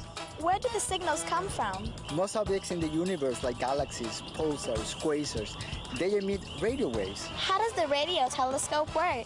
Radio signals, which are coming from the sky, they will be reflected from the very large reflector underneath. Then they will come up and be gathered into special receivers that will transform them into an electrical signal. That signal will then be sent to the control room where scientists will be able to see them. Why electrical signals? So that the signals can be monitored by these special computers. Here's an example on how the signal might be displayed. It looks like a graph. Bianca, I want you to meet Tapasi Ghosh. She's one of our astronomers. Hi, Bianca. Hello. Puerto Rico is an island in the Caribbean, so why would they choose to build a large telescope here? I have some work to do. I see you later, Bianca. Bye. Do you know we can fit 16 football fields in this area? 16 football fields? They had to find a huge sinkhole to put it in. Also, do you think you can move a 1,000-foot telescope around? I wouldn't even want to try. We knew we couldn't move such a large telescope, so it had to be put in a place where it points in the right direction. Where does it need to point? It points upwards, but one of the main purposes of this telescope is to observe planets, and from near the equator, you can observe them across the sky for a long time. I understand now, but where are we going next? I'm going to take you under the dish, and then we come back to the control room. I can't believe they were underneath the telescope, but I can see the sky through it. Why are there holes in the dish? Don't the holes let the radio waves leak through? No, it's like bouncing a ball off a tennis racket. If the ball were smaller, then it will go through the hole. Likewise, radio signal, being of longer wavelength, bounces off the dish, but optical signal won't. That's right. We learned about the wavelength of light in the case of the mysterious red light. Bianca, let me take you to the control room now. You will meet our director, and he's going to tell you about alien research. Hi, Bianca. I'm Dr. Altschuler. I'm the director of the Arecibo Observatory. Are you enjoying your tour? Yes, this place is awesome. Yes, it's an exciting place to work. We study things very near, like our atmosphere. We study things in the solar system, like the moons of Jupiter or asteroids. And we even search for extraterrestrial intelligence. Have you found any yet? No, not yet, but we're not discouraged. It's a very big place to look for something like this, and we have to keep on searching. Why do you look for life in the universe? Ever since the beginning of mankind, we've always wondered, by looking at the stars at night, if we're really alone. And we would like to really know. This would be the greatest discovery ever. How do you look for life? Well, one way is to search for artificial signals. What's that? A signal that is not produced by nature. So if we detect a signal like that coming from somewhere else, we will probably conclude that there's somebody who made that signal. How do you locate these signals? Well, researchers bring special equipment to connect to our huge telescope, and then we point the telescope to thousands of stars that look like and are like the sun. Dr. D told us that sun-like stars are the most likely to have planets with life. He's right. And the ones we know have planets will be looked at very carefully. Have you ever tried to send an alien a signal? We did that once in 1974. We sent a signal that had something to say about who we are and how we are and where we are. But usually we listen. Do you really believe there's life out there? It's such a large universe, so many stars, many with planets. It would be difficult to think that we're just all alone in this big place. What would you do if you were contacted by other intelligent life? It would be the greatest discovery ever. But before we go out and announce it to the world, we would have to confirm and make sure that it is real, that we didn't make a mistake, and probably ask other observatories to look also and see that it is true. I'm not sure I would even know what to say if I made contact with an extraterrestrial being. Would you? If we ever make contact here with an extraterrestrial intelligence, Bianca, we'll call you. Thank you. Hi, guys. I'm back. Well, hi, Bianca. Great, now that you're back from your out-of-this-world internship, we can get to work on the travel brochure. What did we decide to do? For some great ideas on how to present the final report on your investigations, visit the NASA Sci-Files website. I think we should create a space cruise line. That's a great idea.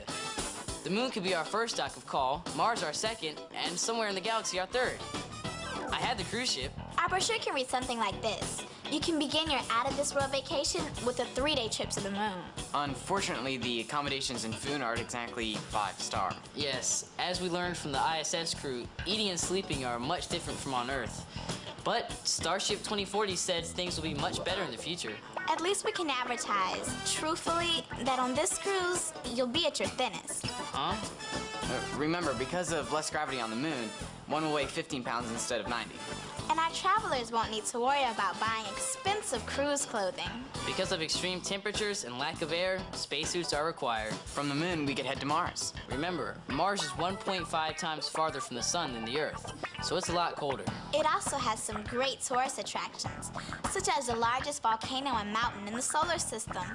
Make sure you sign up for that tour, Jacob. Yeah, right. Finally, our last stop will be the next nearest star in our Milky Way galaxy, Proxima Centauri. I hope our group has a lot of time, because even in our fastest space probe, it could take 60,000 years to get there. Unless we get a new propulsion system, I don't think we'll be making our last stop. If we do, then who knows? The researchers from Arecibo might pick us up on their radio telescope. We might even run into extraterrestrial life. This is going to be a great brochure. We should also take some video so we can make a commercial too. Great idea. Come with me. So what do you think, Tony? Jacob, I think you're gearing up for the wrong kind of cruise. No, just getting in the mood for our out-of-this-world vacation. I'm glad to give you this key and the logo of Loíza as a present in the name of Loíza Municipality. Muchas gracias. De nada. The difference is, on the Alpengeist, you like you.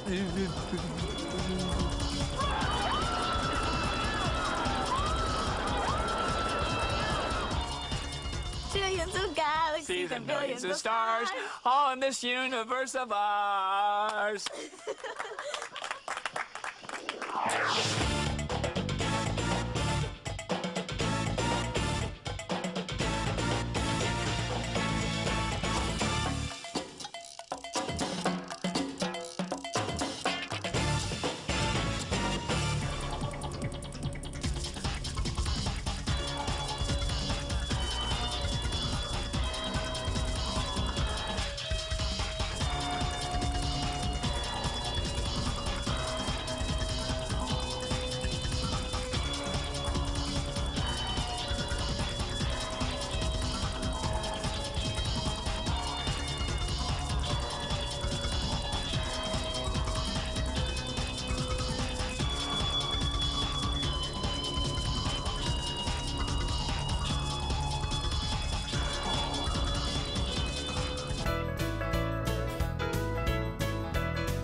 Coming up on this edition of Out of the Blue from Middle Tennessee State University, we chat with CBS Sunday Morning contributor Nancy Giles, who visited the campus recently as the keynote speaker for our Women's History Month celebration.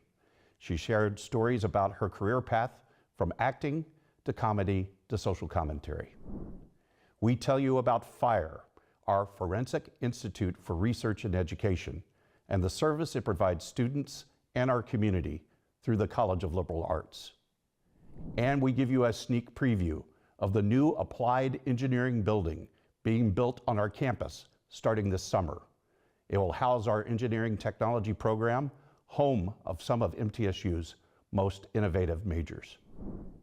I'm Andrew Ottman, and this is Out of the Blue.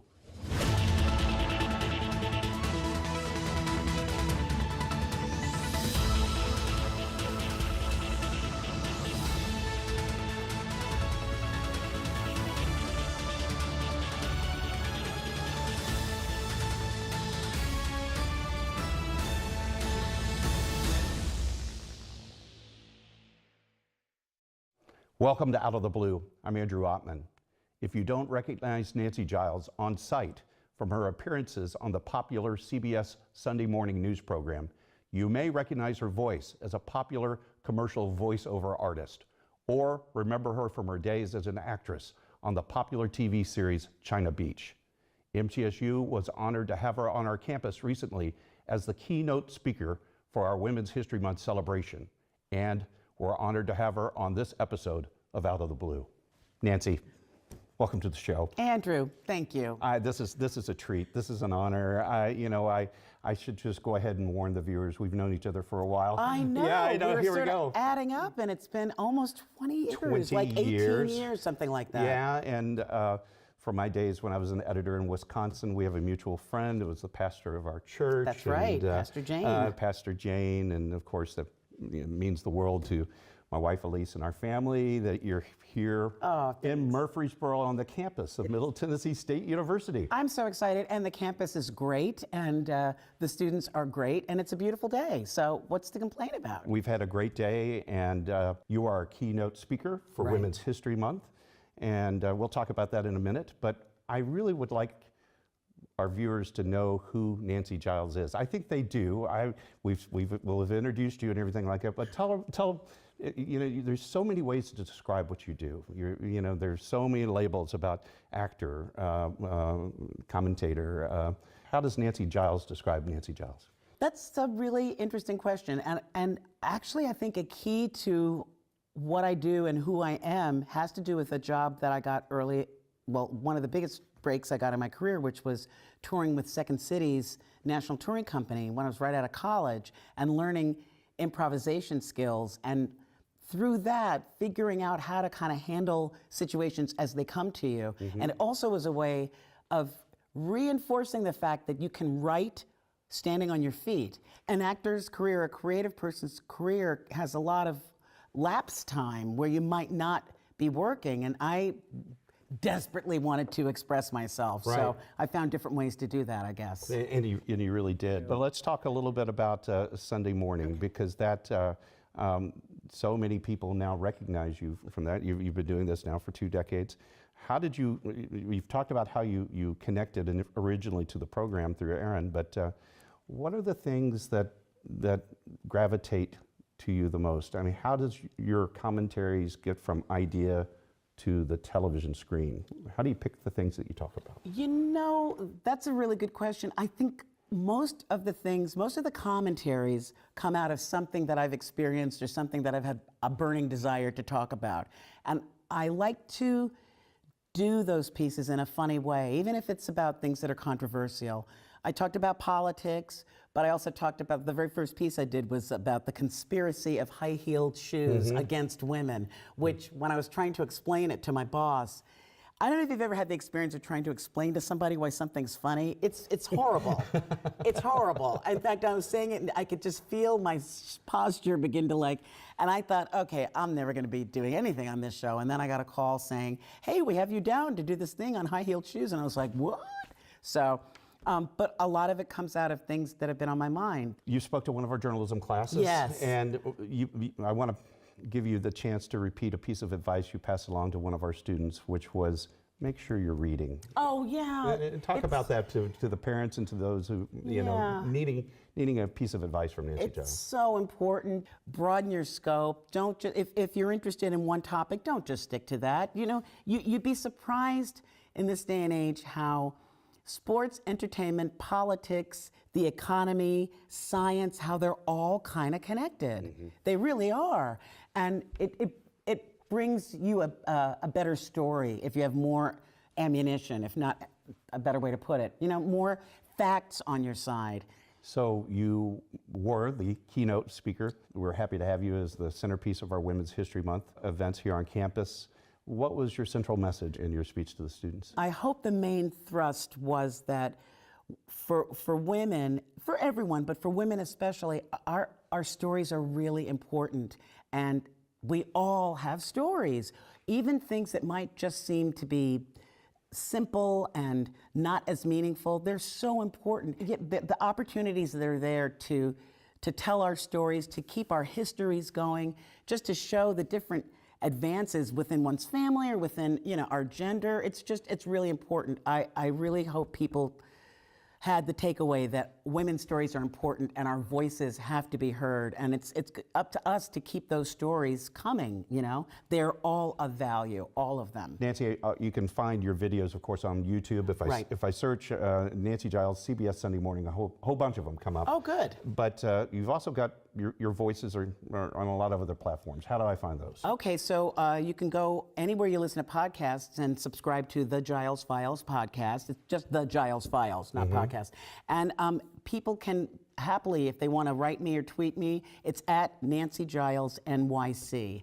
So I love to hear from people. It's fun. Nancy Giles, here you are on our campus. It's such an honor having you at Middle Tennessee State University. Thank you. Thank you, Andrew. It's been an absolute pleasure. And we'll be right back. I am True Blue. As a member of this diverse community, I am a valuable contributor to its progress and success. I am engaged in the life of this community. I'm a recipient and a giver. I am a listener and a speaker. I am honest in word and deed. I'm committed to reason, not violence. I am a learner, now and forever. I am a Blue Raider. I am a Blue Raider. I am a Blue Raider.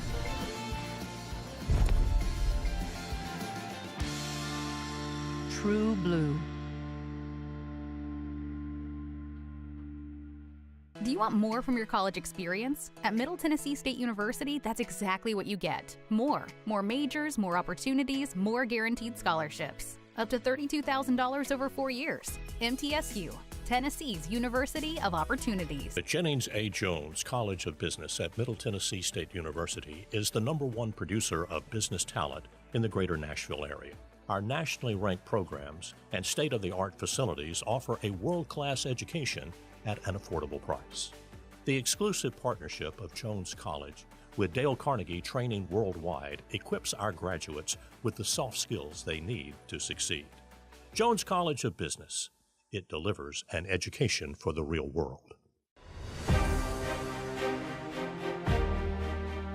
So many men and women that have served that expected to be able to have their tuition or certain assistance being given to them, and that money evaporated. With the establishment of the general fund is to make sure that all those men and women can get through MTSU and pursue what they thought they could do when they came on back. We're extremely proud that the Predators have identified the need to help make this fund one of the best at our university for our veterans.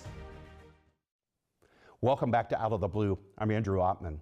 The Forensic Institute for Research and Education, known on campus as FIRE, was created to provide a connection between the separate programs of criminal justice, forensic science, and pre-law to train students seeking careers in forensics and to serve our community. Today we meet Dr. Thomas Holland, Director of FIRE and a research professor in the College of Liberal Arts. Dr. Holland, welcome to the program. Thank you. It's an honor to have you here. Honored to learn more about FIRE. Tell me, if I were brand new and I hadn't heard about your institute, What does it do? What purpose does it serve? And how do students connect with it? Yeah, FIRE, which is Forensic Institute for Research and Education, is kind of, I can't really say it's an umbrella entity, but we're within the College of Liberal Arts.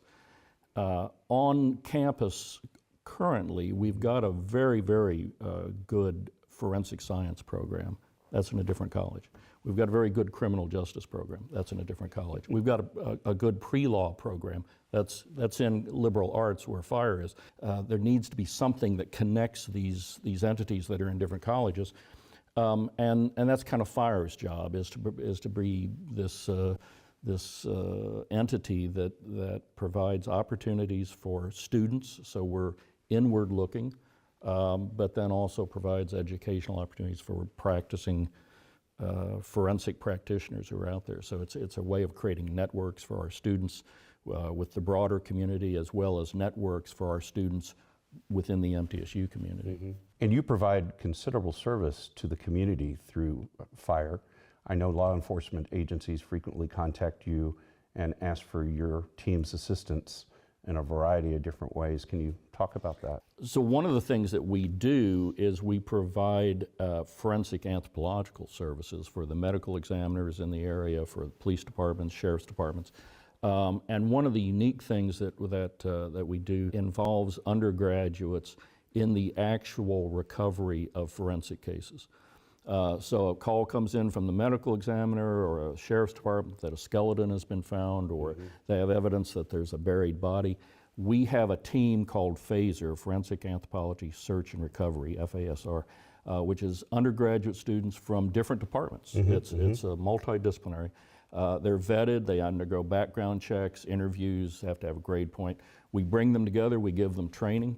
Call comes in, we take these undergraduate students out, and they actually get to assist with the recovery of skeletal remains, which that's an opportunity that I don't know exists anywhere else at the undergraduate level. A lot of schools you can do that as a graduate student, but not as an undergrad.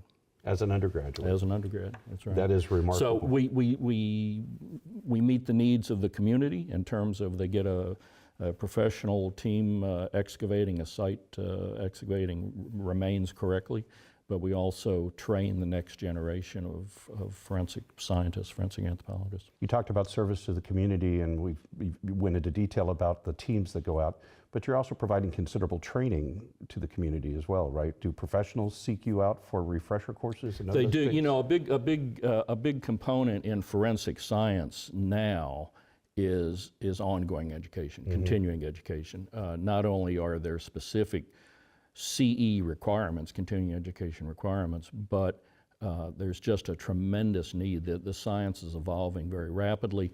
The law is evolving more slowly, but as somebody who went through both law school and science, I can tell you that lawyers and scientists don't speak the same language. And that's a major problem today, because the end product of any forensic test is the courtroom. Right. And if the lawyers don't know how to use that information, or don't know how to ask the anthropologist or the toxicologist or the odontologist the questions, then something's lost. So what we're trying to do is put together a series of training opportunities for both our students as well as the community to address emerging issues in forensics. You mentioned the Department of Defense, and I'd love for you to talk a little bit about your service there. Recovery missions all across the globe, identifying remains for the United States military. Talk about that. Yeah, a lot of people don't realize the United States has an ongoing effort to recover and identify its war dead, and you might say, well, what war dead are we talking about? There are 80,000 men still missing from World War II, Korea, and the Vietnam War. DoD operates two large forensic labs, one in Hawaii and one in Omaha, Nebraska. And at any given time, there are teams around the world conducting excavations to recover the remains of men from World War II or the Korean War or the Vietnam War, and then bring them back and identify them. And currently the laboratory is identifying, about one man a day, something like that. the last several years that I worked for DOD, I turned over the reins of the laboratory, and I actually moved to Washington to work out of the Pentagon to establish a partnership program to try to expand our capability, because even identifying one man a day when you've got 80,000 missing, it's a tremendous task. And so we tried to identify academic partners who could assist us. And so I stood up a partnership directorate, and one of the first partnerships that we signed was with MTSU. So an anthropologist in our department here, Tiffany Saul, actually has done several, and will again this summer, recoveries in France of a World War II site for DOD. Dr. Holland, I can't let you go without having you explain a little bit about the Legends in Forensic Science lecture, one of the high points of our fall semester. What we try to do every year is we bring in a legend in forensic science. So last October we brought in Dr. Henry Lee, the famous criminologist. Bring him in a couple days early. He gave a guest lecture in forensic science, gave a guest lecture in criminal justice, met with students, had dinner with the Phaser team, our student team, and then he gave a public talk that night that was open to the general public. And this coming fall, we're hoping to get a famous, I won't say his name because we haven't signed the agreement yet, but he's agreed in principle. He's a famous forensic psychiatrist. But it's a way of connecting our students with professionals, also sort of promoting what forensic science is to the public as well. So we need to stay tuned for that announcement, but I bet you we could go to the website eventually and find that. What's your website? Our website is mtsu.edu/fire, F-I-R-E. Well, Dr. Holland, congratulations on your one-year anniversary here at the university, and thank you for all you've done prior to coming to MTSU and what you're doing in your role. Thank you so much. And we'll be right back.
The Jennings A. Jones College of Business at Middle Tennessee State University is the #1 producer of business talent in the greater Nashville area. Our nationally ranked programs and state-of-the-art facilities offer a world-class education at an affordable price. The exclusive partnership of Jones College with Dale Carnegie Training Worldwide equips our graduates with the soft skills they need to succeed. Jones College of Business. It delivers an education for the real world. Welcome back to Out of the Blue. I'm Andrew Ottman. Construction will begin sometime this summer on a new applied engineering building for the College of Basic and Applied Sciences. This new facility is yet another highlight to our nationally recognized engineering technology program, home to some of our most innovative majors, including mechatronics. Joining us to talk about this and more is Department Chair Dr. Ken Curry and Professor Alyssa Ledoux. Dr. Curry, Professor Ledoux, welcome to the program. Thank you. Hi. We've got some big news happening soon. We're breaking news and breaking ground. Can you talk about the new building? Yes, 87,000 square feet dedicated to engineering technology programs, mechatronics engineering, and 3 of our engineering technology programs. It's going to be fabulous. We're going to have an entire ground floor that's going to have a maker space, going to have brand new robotics and automation lab. And that kind of leads into other big news is that we're going to have probably close to $1.2 million of new equipment that's been gifted or bought that we're getting right now that's going to go into the new building. So we're really excited about some of that. What a terrific advantage for our students, not only have a new facility, but have this new equipment, right? Yes. Yeah, so it's a really great experience for the students who are taking the robotics and automation classes to be able to get that hands-on industrial type experience in a safe and controlled environment. That's so cool. And that really leads me, Professor, to the next question I was going to ask. When you're giving the elevator speech, I say this a lot, when you're telling somebody that may be unfamiliar with the program that we offer at MTSU, what are the high points? How do you sell folks on why MTSU for this study? Okay, so MTSU offers the benefit of hands-on experience, passionate teachers teaching real-life stuff, skills that you're going to take with you into the industry. It's also very affordable as far as the general cost of education goes. So we have lots of students ranging from like the traditional 18 to 22-year-olds to the non-traditional, like ex-military or people with tech degrees coming back for school who also bring their knowledge of industry and share that in the classroom. So it's really a learning environment for everyone. That's really awesome. And the nice thing about mechatronics is we kind of have a trifold kind of a process that the students go through.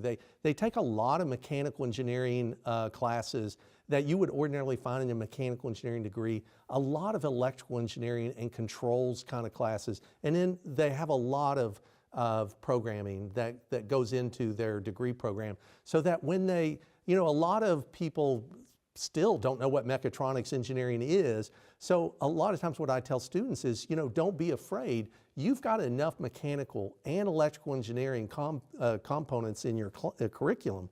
You can actually apply for mechanical engineering kind of work, electrical engineering, where an employer is looking for an electrical engineer or a controls engineer. You're qualified to actually apply for that. Simply because a lot of employers still don't quite know. They are asking for mechanical, electrical, and controls experience, but they don't know to call it a mechatronics engineer. Right. Yeah. One of the things that when I love telling the story about the College of Basic and Applied Sciences, that is the applied part of that, which you share in the name of your building. Applied meaning what we're teaching really truly connects to what the industry wants and needs. You can see that line between what's being taught in the classroom and how it's going to happen in the workplace. How does the curriculum align to make that happen? Yeah, so we have mechanical and electrical and programming classes.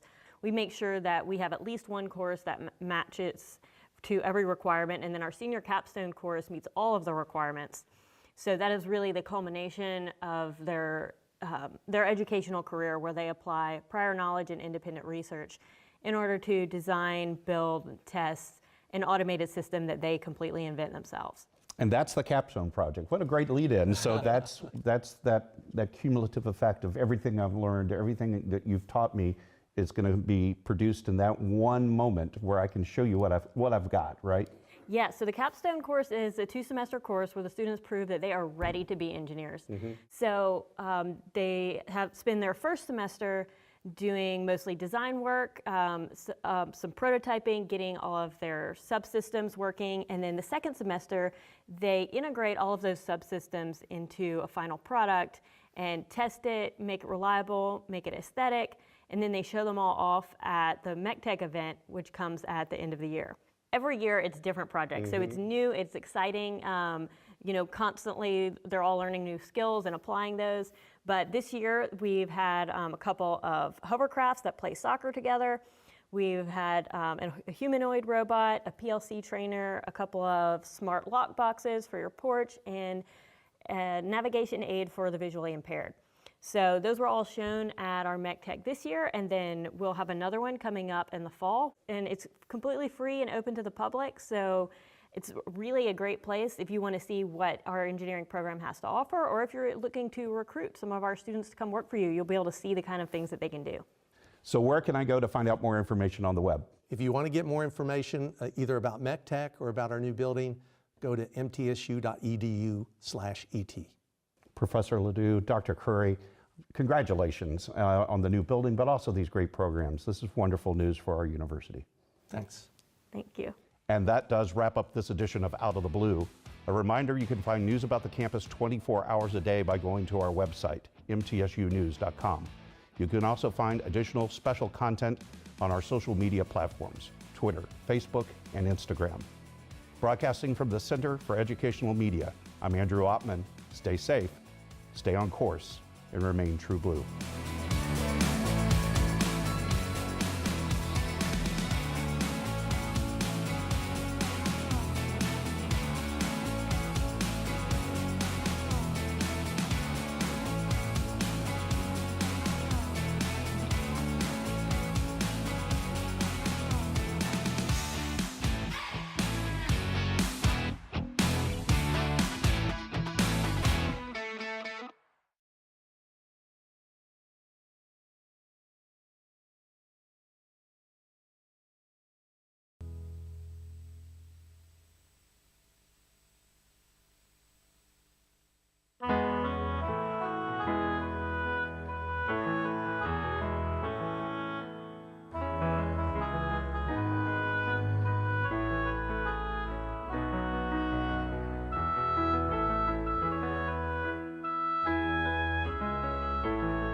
saltwater and freshwater, gobbles 200 pounds of seagrass a day, and calls elephants cousin. Stick around and you'll find out. Think about an endangered species. What's the first animal that comes to mind? If you're like most people, you probably thought of a rhino or a tiger or an elephant.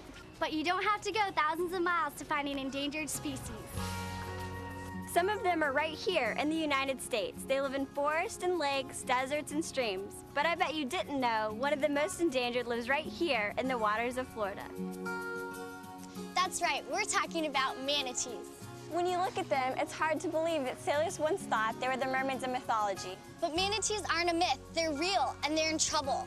But how did these gentle giants end up in so much danger? And what's being done to save them? Stick around while we find out.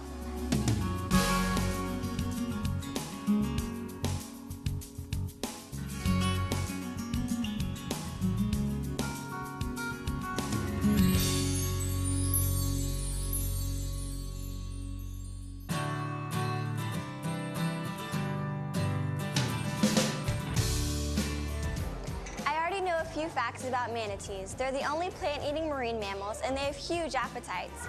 Most of the time, they tend to stay mainly in and around Florida, eating 32 to 108 pounds of aquatic plant life every day. They look pretty chubby, and there is a thick layer of fat under their skin, but it's not enough to insulate them against the cold. That's why they tend to hang out in the warmer waters of the South. But not always. Some manatees have migrated as far away as Rhode Island. But I was curious, what do they do in the wintertime, and how big do they get? I spent some time with a few manatee experts to learn more about these unusual creatures. You'll be amazed at what I found out.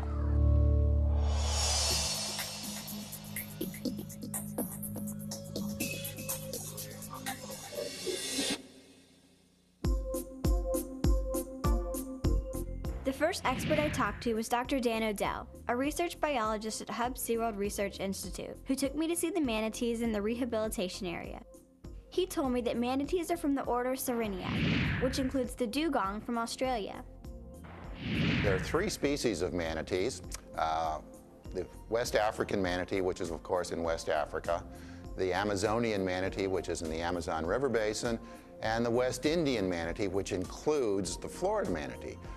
The West Indian manatee ranges from roughly Florida in the north down to Brazil in the south throughout the Caribbean. What other animals are manatees related to?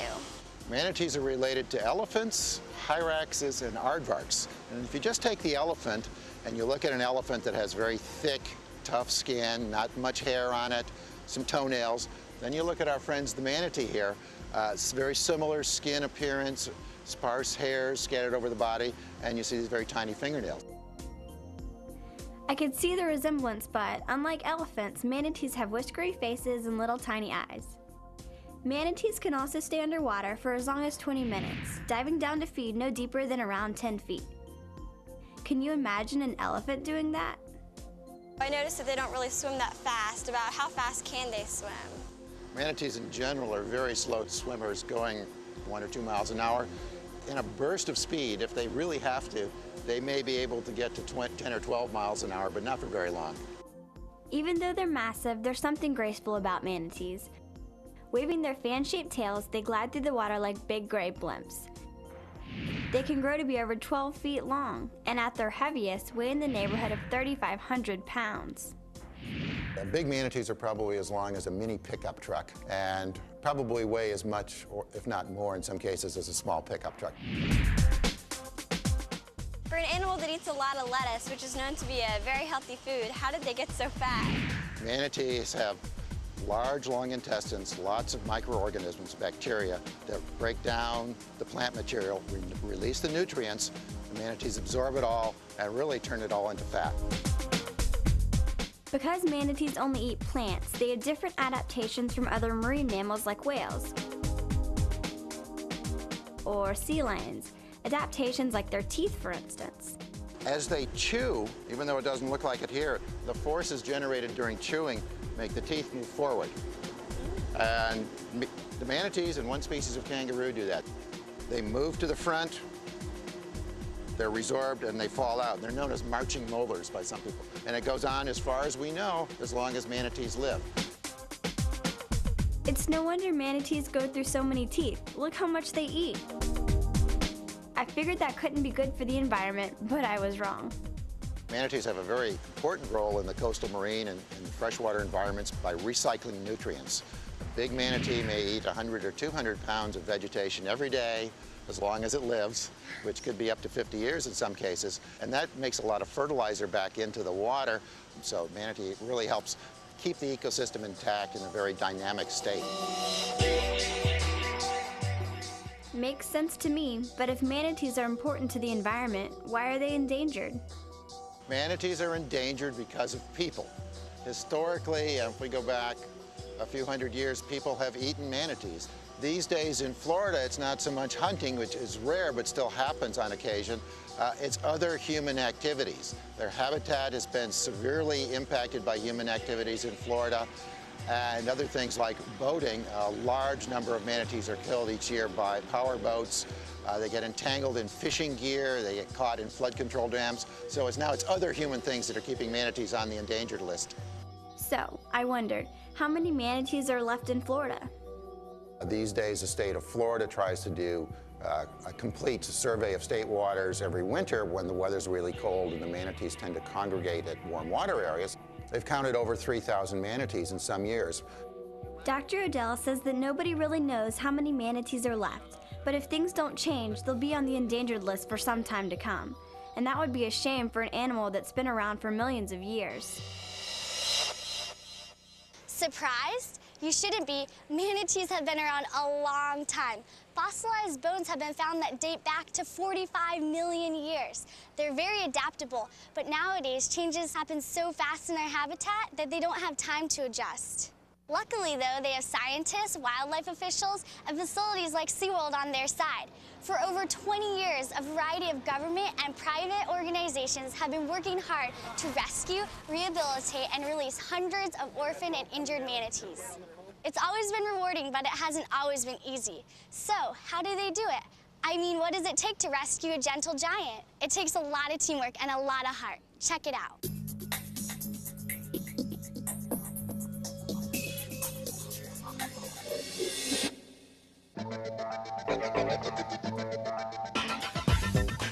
When it comes to manatee rescues, Barbara Ramirez has seen it all. She loves her work, and it shows. It's very exciting. You have a manatee that's hurt out in the wild, and you're trying to help it out. It's not something you can do alone. It takes a lot of agencies to get the job done. The very first agency is going to be the Florida Marine Patrol. That is the first people they are going to call. The Florida Marine Patrol is going to call the FWC, the Florida Wildlife Commission. They are going to be the ones that go out there. They're going to assess this manatee's problems. Animal Care, this is Elena. They are the ones who call us and let us know, yes, this manatee needs to be rescued. There's no time to lose. The entire team scrambles, and the beach van speeds to the rescue. Once on site, the team quickly assesses the situation and works out the rescue strategy. We also have to be careful of moms and babies in there. If it's a mom with a baby, we always take both of them. We don't ever want to separate a mom from a baby. As soon as the plan is set, they move in, circle the manatee, and pull it in. Once we have the manatee there, what we need to do is transfer the manatee onto a stretcher. Some manatees we have rescued weigh close to 2,000 pounds, and that's a lot of weight. Let's go a little bit more. We go ahead and load the manatee up into the beach emergency van. That's when the veterinarian takes over.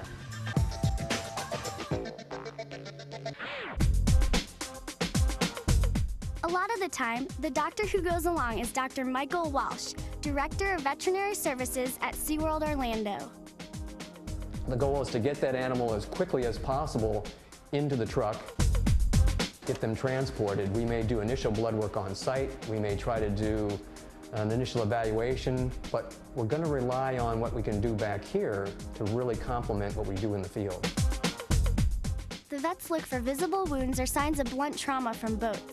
There may be a crab trap lying around their flipper. Sometimes they get entangled in discarded fishing line. Whatever the problem is, manatee experts like Pedro Ramos are quite often part of the solution. On the ride, we monitor the manatee, we monitor the respirations, we keep him wet so that his skin doesn't dry out. If he has some injuries that can be cleaned out, the veterinarian and the staff will start cleaning out the wounds. If not, it's simply a matter of monitoring the manatee. Once the manatees arrive at the rehabilitation facility, the next step is to move them into the pool. But wait a second, if manatees are so heavy, how is that possible? Well, usually what we'll do is put them into that pool. 1, 2, 3. And depending on the size of the manatee, we actually have a crane. If it's a smaller manatee or if it's the baby manatees, we basically just hand carry them in the stretcher. We just put the stretcher in there and they swim right out of the stretcher. Once the manatees are settled into their new home, the veterinarians run all kinds of tests to make sure they find any hidden problems. It's all in a day's work for these brave, dedicated animal paramedics. The whole SeaWorld rescue team is determined to save as many lives as possible, and they're succeeding. As you can see, these dedicated animal experts have got rescuing manatees down to a science. After some life-saving care, they'll be on the road to recovery. The goal is to return rehabilitated manatees to the wild. The study of these animals may also help bring the endangered manatee back from the brink of extinction. So, how do you nurse an injured manatee back to health?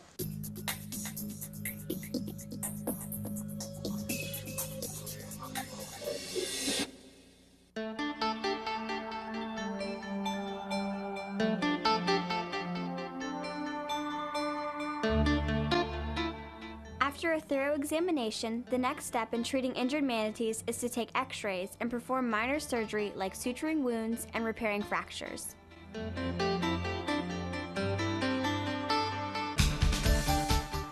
To reduce trauma during treatment, the manatees are placed in special pools with hydraulic floors that lift the animals out of the water. The veterinarians face all kinds of manatee injuries, from damaged tails to deep cuts from propeller blades. But one of the worst and most difficult to treat is blunt trauma from boat collisions. We've had manatees that have come in with a collapsed lung. And what happens is the front of the boat will hit the manatee on the side. It'll fracture a rib, and the rib will actually puncture the lung. It basically deflates the lung. And so they turn on their side. To help them compensate or to help control that, what we've developed is a special type of wetsuit that we wrap all the way around the manatee, and we put in pieces of foam on whatever side is down underwater. And what that does is it brings that side of the manatee back up, and it helps them float right. We actually see one side higher than the other, and when it's like that, they can't eat. And the way to get them to eat is to stabilize them and right them back up in their normal position, and these jackets can help do that. So it's a constant learning process all the time. We're always modifying, always changing. So you've got to be open to innovation, changes, what's new in the field, to make the problems approachable. Dr. Walsh and the other vets who work with manatees have faced a lot of unique challenges over the years. The first challenges we faced are we had to learn how to sedate them without hurting them. We then had animals that needed surgery, so we had to work out general anesthesia, which was totally different for us. We had to figure out medications, and then we had to figure out the use of diagnostic techniques like ultrasound. They also use a technique called thermography to diagnose internal problems. Thermography uses a heat-sensitive camera to scan the manatee's body in search of hot spots that indicate possible infection or trauma. What we're seeing here is a person's hand, which is much hotter because it hasn't been in water, pointing down to an infection in the flipper of the manatee. Even with all their advanced medical technology, manatee vets often have to use their professional intuition and experience from working with other species. Once a manatee starts doing better, we'll let them out of the medical pool and put them into the isolation pool.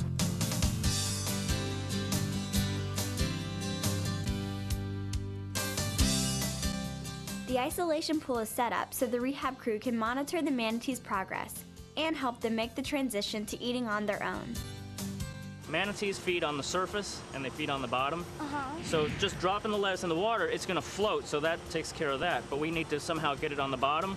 And Barb has some lettuce tubes over here that we've made. You can see it's just like a PVC tube, and all we've done is cut out an opening in it, and we put this weight on it. So what we're going to do is slide the lettuce heads into the tray, and we'll just put it in the water, and then that'll sink it.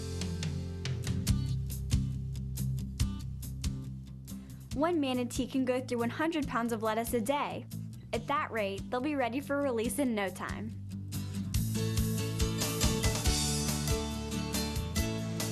Saving a full-grown manatee has its challenges, but just imagine taking on the responsibility of saving a 45-pound orphan baby. Light, easy to move, no problem. Except, what do you feed it? You can't exactly go to the grocery store and pick up a case of manatee calf formula, so you create your own. And that's exactly what SeaWorld veterinarian Dr. Mike Walsh did for Pistachio, another baby manatee.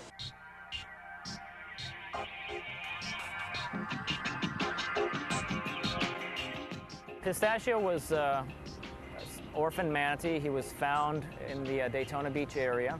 State biologists were observing him for a couple of days. They were pretty sure the baby had been abandoned.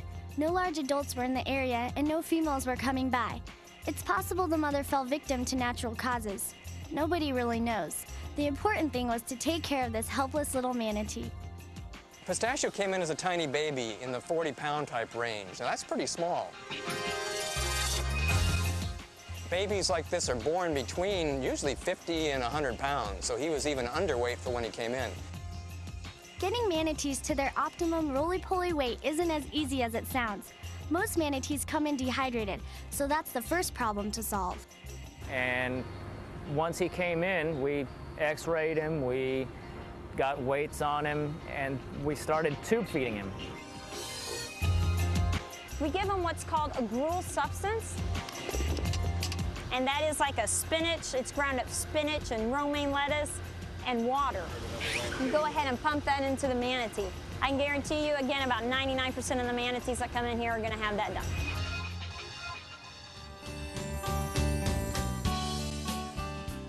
In between tube feedings, they train Pistachio to accept the bottle.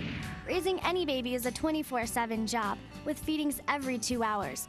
And Pedro has plenty of experience with that. He's been a manatee foster parent more than once. Oh my goodness. Come on down. There you go. Let's get you into position. Flippers down.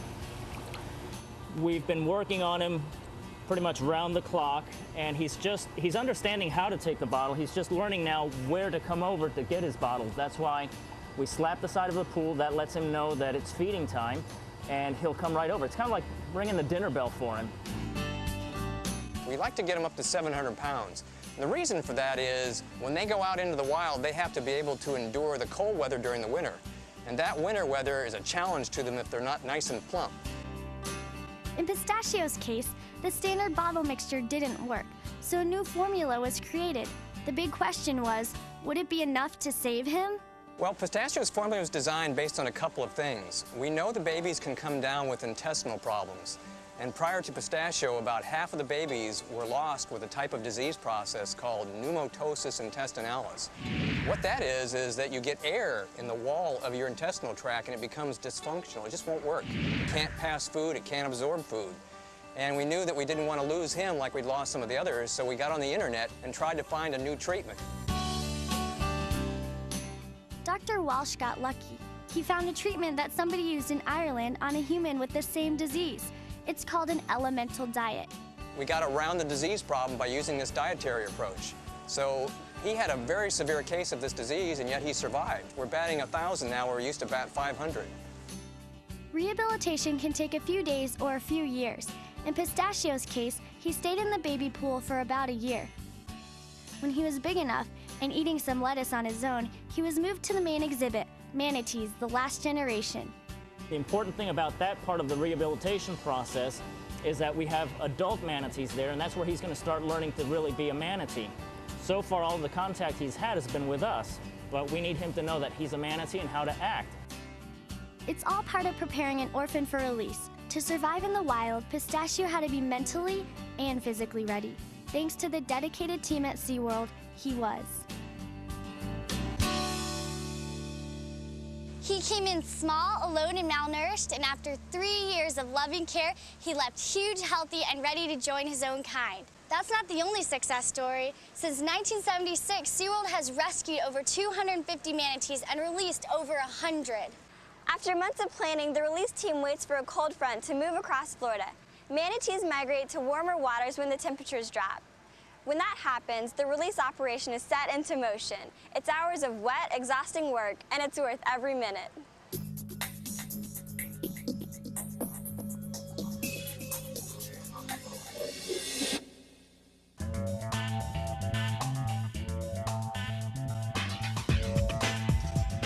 So how do you decide when a manatee is ready to be released? According to Dr. Walsh, you have to look at a lot of things.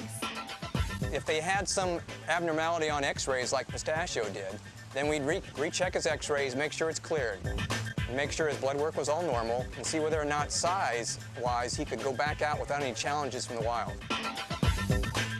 When the manatee is ready, a whole team of experts gets together to figure out where and when to release it. Everybody sits down together, agrees on a date, when to release him, what would be better, whether it's in the spring or in the fall, and we also decide where to release him. But the final decision is up to the Florida Wildlife Conservation Commission and officials like Nicole Adamy. Releases are very dependent upon the individual manatee themselves. The site is chosen depending on where the animal came from. What we try to do is we try to pick up and release the animal where the animal was rescued from. And other times we have to take them far away because the area we rescued them from is really what got them into trouble in the first place. Weather plays a big part in choosing when to release the animal. If the manatee was rescued as a baby, it needs to be released in the wintertime at a warm water site where it'll have plenty of company. It's also important because the cold weather will force the manatee to stick around long enough to remember the site next winter. Just prior to the release, what we'll do is, of course, take the last of the blood samples for last-minute confirmation that the manatee's okay. We get a weight on them, and all of this is mostly just for records for the state because after we release them, we'll go back periodically and check up on them. When the big day arrived for Pistachio, he was ready, but it was still hard to see him leave. You become attached to them. You have this baby that was only a few days old when they brought him to us, and you see him go through a really tough time where you thought you were going to lose him, and he pulls through that until you finally get to the day where he has to go home.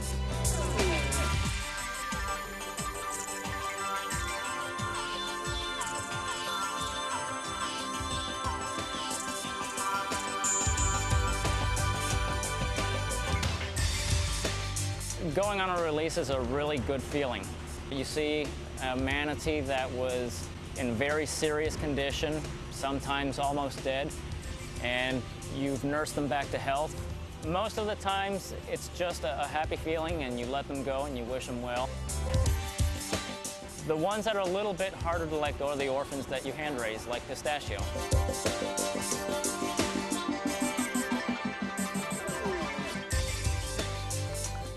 Over the next year, the state keeps tabs on the manatee with a tracking device, a kind of pinging radio transmitter. That way, they can monitor where the manatee goes and how it's doing. Some manatees are so badly injured that they can never return to the wild, so they go to special habitats for long-term rehab.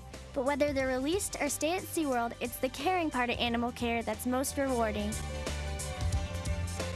Watching a healthy manatee like Pistachio swim away into its natural habitat is the happy ending everyone hopes for. After a period of time, he started moving out from the spring area and went out into the river that connected to the spring, and then moved up and down, hopefully eating well. It's a good feeling when you're there to see him go. It's a really good feeling because you know that you've succeeded, you know you've done your job. Pistachio is one lucky little manatee. I wouldn't exactly call him little, but Pistachio is lucky. He got exactly the right care at the right time from his dedicated friends at SeaWorld. And now he spends his winters in the warm waters of Blue Springs doing what manatees do.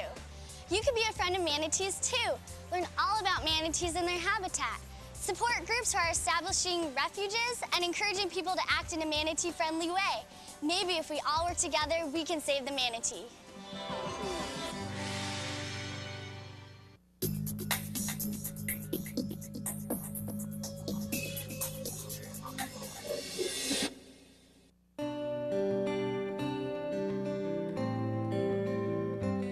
Pistachio is a wonderful success story, from the creation of his special formula to his ultimate release. But not every manatee is so lucky. Many are lost to illness or injuries. Some are even permanently disabled and can't go back to the wild. But the ones who can prove that sometimes rescue, rehabilitation, and release is more than a new beginning for these gentle creatures. It can mean a new beginning for the entire species. So, what can you do to help? What can you do to help preserve the manatees? Well, actually, there's a lot. Don't put stuff into the water that's not supposed to be in there. If you have old fishing lines, make sure you take those and throw them away properly. There's a lot of organizations out there that are involved in manatee conservation, and you can always get involved with one of those. I mean, just get on the internet and look, and you can find them. You can support education projects, you can support research projects. All those things do help the plight of the manatee. You can be a safe boater. Obey all the speed and wake zones on the waterways. We just need people to abide by the rules that are out there. You know, slow down where we know that there are animals, for sure. It gives them a chance to hear the boat. It gives them a chance to move out of the way. Manatees are totally surrounded by boats. There's over 1 million of them on Florida waterways. Just imagine being on a street with that many cars. There are so many boats around that having a boat around is normal.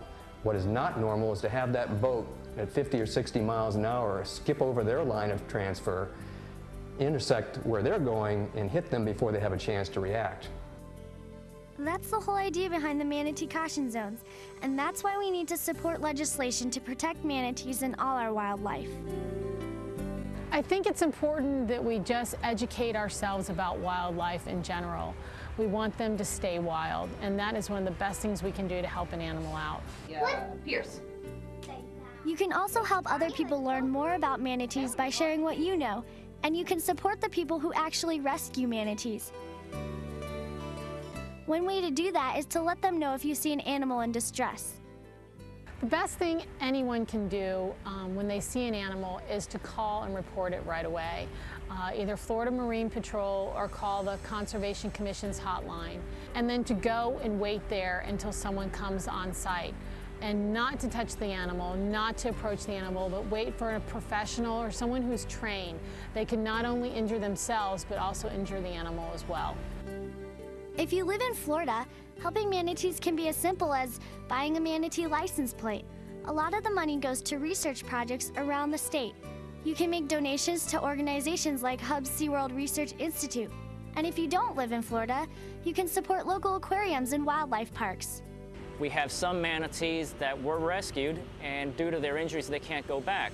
When the public comes through the park and they see these manatees and they see the injuries that they have, it makes them aware of the problems that they have. One of the things that we need to always keep in mind with an endangered species is that it never really ends. Even if that animal's numbers improve slightly, they're never out of trouble because we're constantly chipping away at what they need to survive. So it's up to us working with the public, the federal agencies, and the state to actually get to where we prevent the injuries rather than trying to come back and treat them. I think one of the best things we could do is just think about what we're doing today, because it definitely has an impact on what happens tomorrow. Sadly, the things that make manatees most adorable, their childlike curiosity and slow-moving, gentle nature, also make them vulnerable. It's hard to imagine our world without these amazing animals, but it could happen. It's up to all of us to protect them, and not just manatees, all animals, even the ones in your own backyard. And it's so easy. Start a neighborhood environmental club, recycle, boat slowly through waters where manatees live, and be careful about what you trash. Something that seems as harmless as a plastic bag can mean serious trouble for wildlife. So let's all do our part to protect these amazing animals, and maybe they'll be around for another 45 million years. Because if they win their fight for survival, we all win.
Good evening, everyone, and welcome to the Parks and Recreation Advisory Committee meeting. Today is May 15th, 2023. We do have, we do have a quorum, and I call this meeting to order. I need a motion for the approval from the minutes from the last meeting. I'll make a motion to approve. I second. I have a motion to approve from Rick Autry and a second from Jody. All in favor, say aye. Aye. Oppose? So I guess we'll get right into it. Who does this? Kathy? Yep. For she'll Touch get a Truck? most of 'em. Yes, sir. All right, Kathy, tell us about Touch a Truck. Touch a Truck, the weather worked out for us, thank goodness. It was a little scary there. It was a great turnout. Had the 500 vests and hats, ran out of those. The only thing we heard is we did get a request next year for the Touch a Truck to put all the horns in one section because of some of the displays. The horn were a little close to the other displays, but besides Did that come from, not to interrupt you, but I'm curious, did that come from an adult or from a kid? Two adults that actually had displays in the event. So the kids didn't say nothing about it. No, but some of the horns, I believe some of the kids may have got scared because they weren't prepared when they walked up and when the horn went off. I know the IMI truck scared Sheila and I. We weren't expecting it. So I think we're going to put some signs up maybe next year just with warnings, horn blowing, be prepared kind of thing. But that's the only thing that we heard as a suggestion for next year. So everything else is positive. I think the horns are very startling. Every time somebody did that cement truck and just pulled the horn, everybody's yeah. like, And I think last year when we had it, it was in the front parking lot, so everything was spread apart. And that's, yeah. And so, because the horns were honked last year, I think it's just because of how close they were. So we'll make sure to take that into consideration when we map out the displays next year. So. When I used to drive a truck, my oldest son at that time was 5. And I'd bring it home sometimes, lived in the same house. He would hang on that thing until it ran completely out of air. Yep. My neighbors loved me. Oh, I was nuh-uh. Oh, man. Any comments about the block party?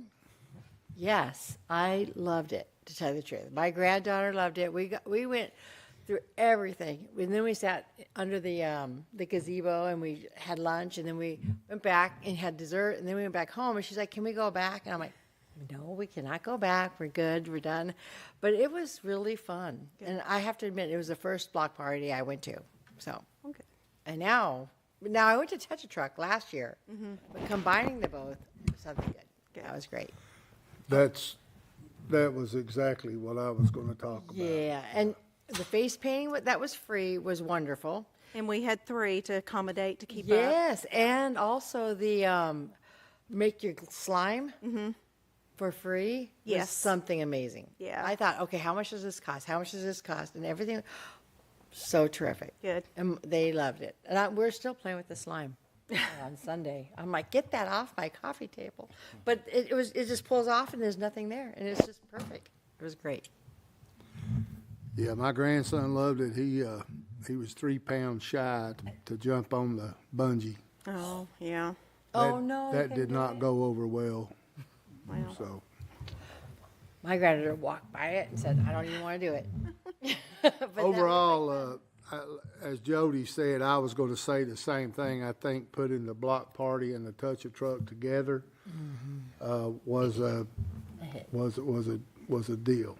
Good. So you guys did good. The Parks and Rec guys were busy, just doing all kind of things, helping people. So we did get compliments from the vendors on how well organized the guys were placing them and assisting them. So I even heard that most of the vendors made pretty decent money. Well, I asked a couple of it because I was buying stuff, Yeah. throughout the whole day, and I'm like, "How are you feeling it's going?" And they're like, "This is really great. We're really getting a lot of activity, and Good. I know my wallet was a little lighter when I went home. right." But that's okay. That's what we want. Right. So I guess we'll move on here. May and June. So we don't have anything till July 4th. Correct. July 4th is our next event. So nothing for the month of June. All right. Well, let's talk about it. What you got lined up? All right. Gates open at 5:30. The Bueller Band, which is an 80s cover band, is performing. The music will start at 6, and then we'll have the food trucks and activities. 4th of July pretty much takes care of itself because of the fireworks. So it Do you have draws a the name for the crowd. 80s band? I'm sorry? A name for the 80s band? It's the Bueller Band. They don't have one particular band that they cover. It's pretty much like mix the realm of the 80s. Correct. Gotcha. That's going to be on a Tuesday. Correct. Oh boy, I'll be dancing. Did everybody get that? The music starts at what time? 6 p.m. 6 p.m. And you're going to have vendors. Just food trucks. We have food vendors. We don't have any other types of vendors. Sometimes there'll be a toy vendor with the glow-up toys that comes. Yeah, that's a big hit. Mhm. But What that's the only thing if it's 4th of July oriented. You're going to have inflatables. We're going to have the spider jump come back, and I've requested the obstacle course, and I've not got confirmation on that yet. All right. Any questions? All right, we'll jump on to my favorite so I can get out there and run is Howl at the Moon. All right, this year it is Friday, August 11th. We've already opened registrations, so they are now open online. We've got 4 registered so far. Check-ins at 6:30, race starts at 8 at the back pavilion at Veterans Memorial. And we are currently looking for sponsors for that event. Can the sponsors, do they need to call or log on? We anywhere have in the particular? sponsor form online on the LaVergne37086.gov, or they could call. We've got paper forms we can send out as well. Call, email, any of the above. So on the website, does that give you the company's incentives of why they want to? Yes, there's a package that's attached on the website, and it shows what they get in return for their sponsorship. Okay. So it'll go from the back pavilion to City Hall. Correct. And then back to the back pavilion. How far is that? Is that a 5K? Is that a true 5K? Or? Yes, sir. Yeah, it's certified. It is certified. You ran it before? You're talking about being on the website and stuff. I want to stop here and give Sheila a big kudos because she is awesome on Facebook and stuff, getting that stuff out there, and it even helps remind me so I can share it. So she does a great job with that. Yes, thank you. Oh, Lord, the carnival. Carnival's coming back August 24th through the 27th. Right now, we're showing weekdays are going to be open from 5 to 10 p.m., and then weekend days, noon to 10 p.m. Same one. Same carnival company, correct. Are you, Go ahead. are you doing the same incentives, like doing the giveaway? That's not in the plans right now. Last year, it was pretty much in celebration of our 50th anniversary is why we did that last year. Mhm. So this year, it's just so far just offering the carnival to the public. It Okay. is 5 to 10 on weeknights and noon to 10 on weekends. I believe it's Thursday, Friday, Saturday, Sunday this year. Do you know anything about that pricing thing? They're going to do the same thing, or They do have we not- know yet? They've not given me the pricing information yet. Yeah, I didn't have any problem with it other than the understanding part of it. I thought it was quite expensive. I think last year maybe 4-hour increments is what they did their armbands for, I believe. Every ride? Well, you got the armband, and then I believe that armband was only good for 4 hours, if I remember correctly. So I'm not sure how they're going to present it this year. Well, last year, if the armband was good till 4 and you came at 3:30, you only got 30 minutes. 30 minutes, and then you had to pay that other price, which I know they're here to make money, but I also know that there was some confusion about it. And at the same time, if you want to plan it, you need to plan it to where you're going to be there at 12 o'clock and get your full, which I know also sometimes that's not possible, but you can't meet everyone's needs. Right. It's just impossible. Right. So you can go to the 6 o'clock maybe, and then go further. So Yeah, that's, 3:30 or 4 o'clock and Yeah. go further. that's Yeah. why I say it's, Know your time. you know, kind of, you have to plan ahead. Yeah. For sure. All right, that's next. Fall Festival. All right. Fall Festival is September 15th and 16th. 15th, we are still working on the Prince Band contract, so we've not got that finalized yet. And then just the traditional parade ending in the park, 10 o'clock parade, and then the festival itself will end at 3:30. We're not going to be doing a Saturday night concert this year. So there's no concert in the park at all? Friday night. Oh, there is, okay. Right. So this is September 15th? September 15th, right. We're trying to get a Prince cover band right now, so we're still working on that contract, but we will have a concert that Friday night. And just to put it in terms, in case anyone's catching this on YouTube, by the time 3:30, 4 o'clock rolls around on Saturday, especially with the heat, people are beat down and dead. The last couple of years that we have spent good money to have those bands there, the 100 or so of us that came out, we enjoyed it, but it's hard to justify to spend that kind of money for 100 people. Is that a fair statement? That's fair. So I know some people ask about it, and you know that's why, even though it was nice and I enjoyed it, I know you were there, Rick. Everybody was there, and we enjoyed it. But to put on a big show like that and spend that money for 100, 125 people is just not realistic. And like I said, at the end of the day, by 3:30, 4 o'clock, man, people are beat. Tired. down. They're going home. Hot. Yeah. Hot. And my favorite, man, I'm so ready for a homegrown mater. Farmers Market. All right, Farmers Market, we've moved it to Tuesdays, 3 p.m. to 7 p.m. The market runs from June 6th to August 29th. We are still receiving registrations. We've got a couple in the last few weeks as well. I believe we got one of the signs out today advertising the Farmers Market as well. And we have put it on Facebook, and we'll share it again. So registrations are trickling in. It's starting June what? June 6th, the first Tuesday in June, and it'll right go after- through the last Tuesday in August. So right after Memorial Day. Correct. Yep. 3 to 7. 3 to 7, and it's at the same location up here at the City Hall Yes. complex. That's good. I'm excited. Always, every year. You're always taking live videos. Hey, when it comes to food, I get excited. Yes, you do. Any comments about Farmers Market?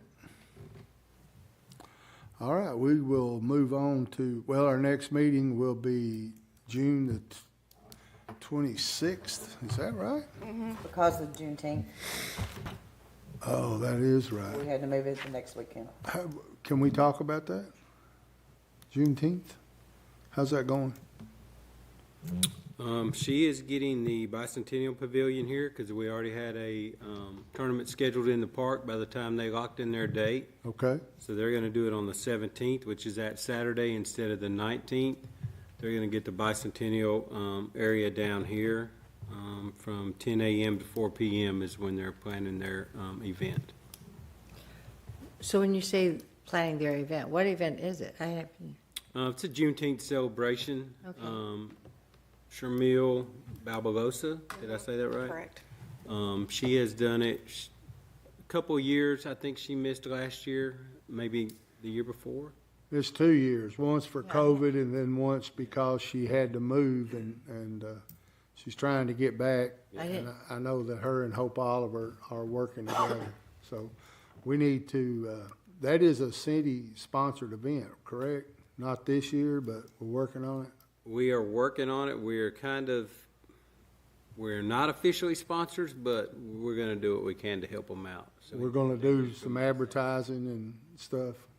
I'm not 100% sure we can do that. I think we told her we were pretty much going to be hands off that since it wasn't a city-sponsored event. We were kind of limited at what we could do. And she knew that when we met with her at the office because it was so late in the game. We weren't even sure they were going to do anything until probably 2 months ago. And by that time, we already had the schedule made for the summer at the park. So we couldn't see putting them in a pavilion on a ball tournament weekend because there's just too much traffic up there for that. So they opted for this down here, which was a better option for them. All right. Mr. Rick, got any comments, sir? No, I think we covered everything. All right. Mr. Giles? Oh, sir. I will say Touch a Truck was a good experience for myself. I had my granddaughter out there earlier today. She had a good time. Yep. I would concur with that because just putting both of them together, the block party and the touch, because I did the touch truck last year, and it was fun, very hot, but very fun. But this had more things going on. I mean, there was a lot there. I could hear the music. There was all these vendors. We did everything, and we were there for the full 4 hours, pretty much. We got there at 11. We didn't leave there till 3, and it was great. So, good luck. Good job. Good job. Well, I didn't get no smoked bologna sandwich from Biggins, Oh, so you're now not happy. so I wasn't happy about that. It was my own fault, but that's beside the point. I'm still not happy about it. Well, you're just following your grandson. But as usual, you guys, Parks and Rec, do a great job. Mother Nature, as Kathy said, smiled on us. It got kind of sticky and humid, but, it's that time of year. So I want to say that I'm really glad to see the board members coming out to these events. That's always a big plus. So hopefully by July 4th, we will have another big event. So until then, I will see you all on June 26th right here in the boardroom at 6 p.m. I call this meeting adjourned.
Welcome to the LaVergne Library Board, May 8th, 2023. I call this meeting to order. We do have a quorum. Our first order of business is to approve minutes for March 13th of 2023. Make a motion to accept as submitted. Second. All right, so moved. All right, so our spring highlights. Oh, sorry. Thank you. All in favor, say aye. Aye. Any opposed? All right, so moving on correctly now. Our spring highlights. The library had a very successful Easter egg drive-through on April 1st, 2023. They gave away 720 half-pound chocolate bunnies. Wow. Oh, wow. I know. That's awesome. Thank you to LHS Project Lit on April 29th of 2023. There were 3 local authors, Whitney White, Angela Sutton, and Chris Stedman. The students offered arts and crafts, a puppet show, and book readings. It was a good day for the high school students to interact with the library patronage. There has been a great response to our book clubs. Upcoming dates, so mark your calendars. Better Off Read Book Club will be Monday, May 15th at 5:30 p.m. They will be reading The Last Thing He Told Me by Laura Dave. And then the Page Turners Book Club will meet Saturday, May 20th at 10:30 a.m. and they are reading The Midnight Library by Matt Haig. For our upcoming programs and events, Ms. Donna, would you like to walk us through those? Sure, I'd be happy to. One of the first ones will be our block party Touch-a-Truck. You have probably seen these wonderful flyers and posters around town. It's great. We're looking forward to it. The library will have a tent there. All sorts of things will be happening. It's from 11 a.m. until 4 p.m. There will be vendors, activities, food trucks.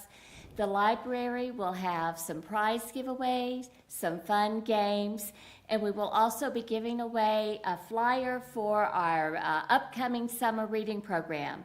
And we are full. We really have filled up the 6 weeks tremendously. So I'm looking forward to sending that out to you guys. We should be finished up with that by Thursday of this week, and I will email it to you so you will be the first ones to receive it before we even get it out to our patrons. So we have a great summer coming up. Hobo Road Band will be coming back, and they're called We're Back and We're Going Country. That will be in the library gallery, and that's Saturday, May 13th from 1 to 2 p.m.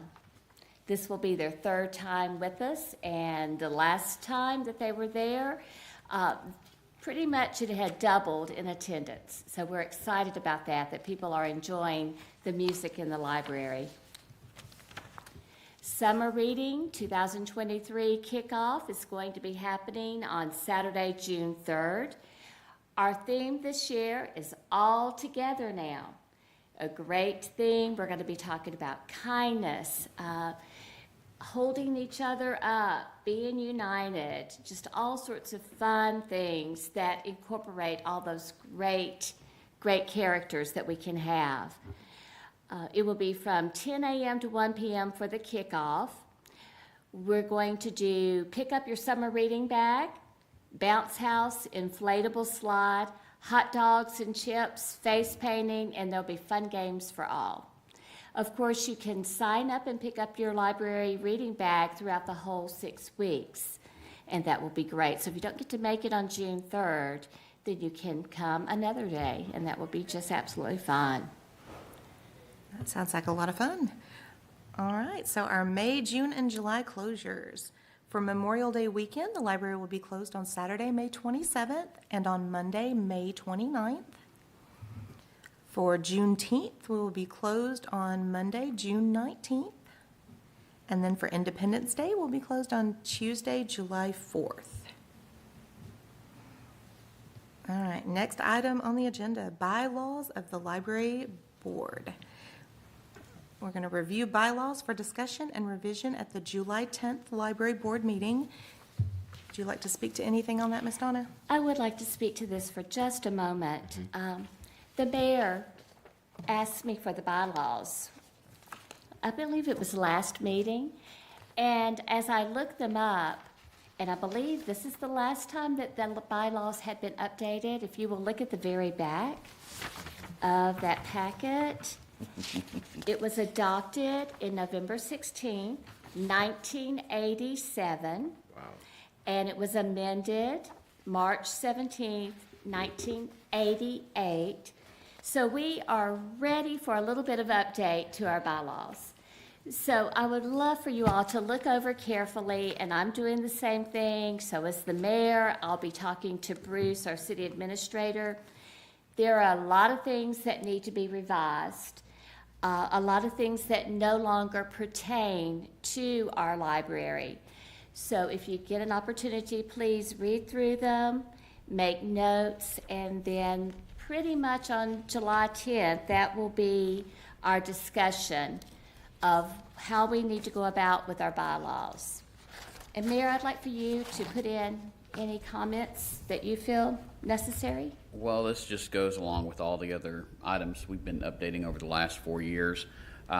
Philip, I would ask if you'd also have a look through these, make sure that we're compliant with state law, because I know that's changed a little bit since 1988. So, yeah, we'll do. Thank you. One of the major changes have been the term limits. So I know that's something that we're really going to have to look at. That has been changed within the last 5 years, I believe. So we definitely want to look at the term limits. And we are no longer with the regional libraries, so that will be taken out. But there's some things that I know should be put in. And I look for you all to help me out with these. And Now, are these available online for the public to also give input? Do you think at this time, or wait until we get them revised? I would say, my thought would be do similar to what we're doing with the zoning ordinance, us put it together, and then put that draft out. Okay. Yes. And let the public weigh in with changes. Okay.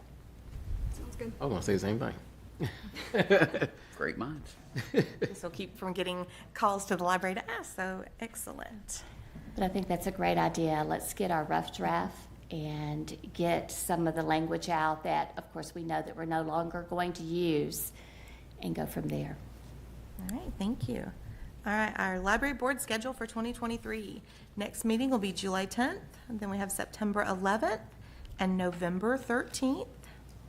And of course, our next one's Monday, July 10th at 5 p.m. Are there any comments from any of our board members? I have a quick comment. I mentioned before the meeting, but I wanted to share with citizens and other board members as well. I don't know how many of you are familiar with Leadership Rutherford that is run by the Chamber. I'm about to graduate next month, and I'm very proud about it. It's been a fantastic experience. Congratulations. And wanted to recommend the program to everybody else. Applications are open through the end of the month. If you have any questions, feel free to email me, call me, reach out. Happy to answer any, but it's a wonderful experience and a great investment of time for leadership and service in our community. Congratulations. Thanks. 2 questions I've got. One would be a request to the board, but the library's Facebook page has a bunch of different events on that. If you would please share that out to all of your friends on social media, invite people. That just helps with their attendance numbers, which I know we're working to drive up. We hear about them every month.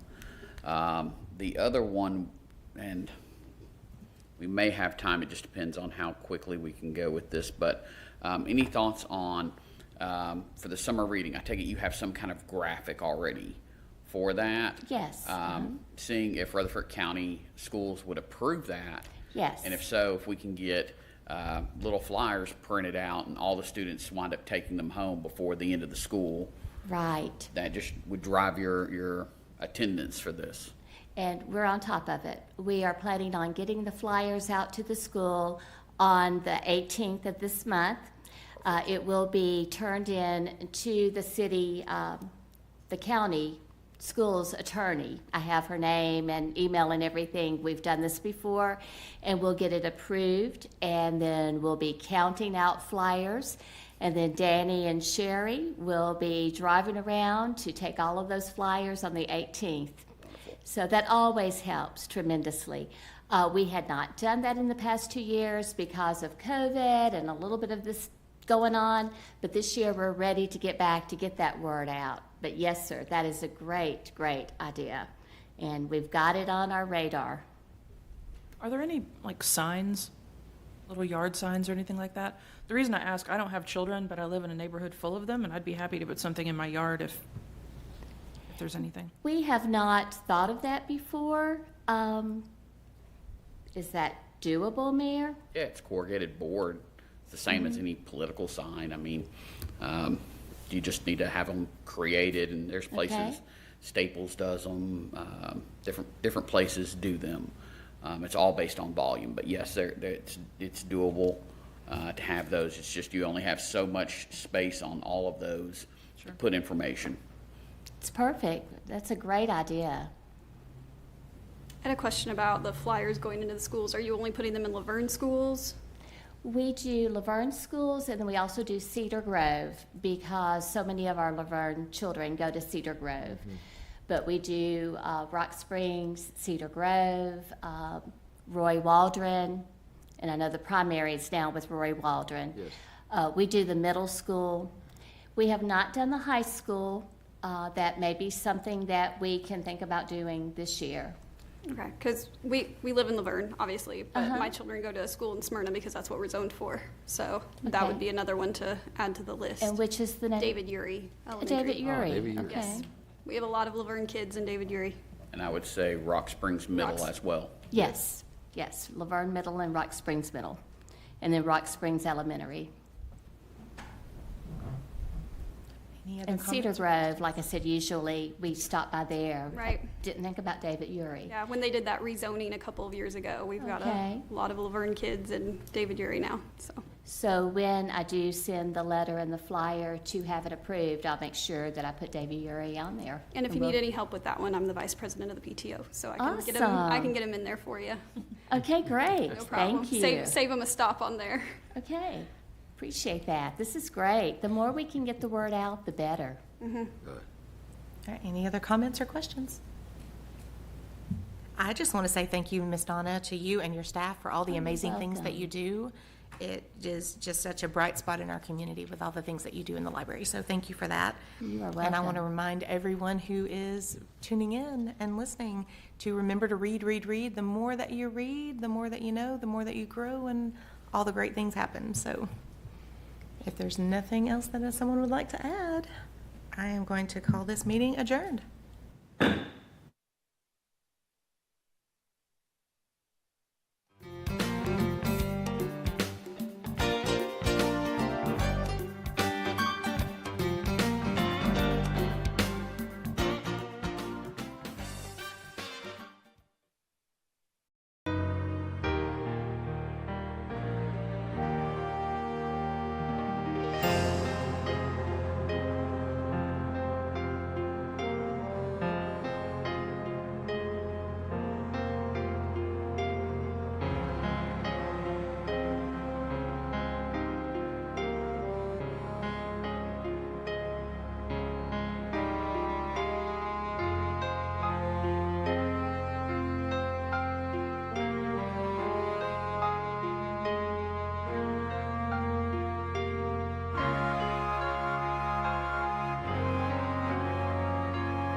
Good evening and welcome to the Board of Mayor and Alderman meeting. It is May 2nd, 2023. It is 7 p.m.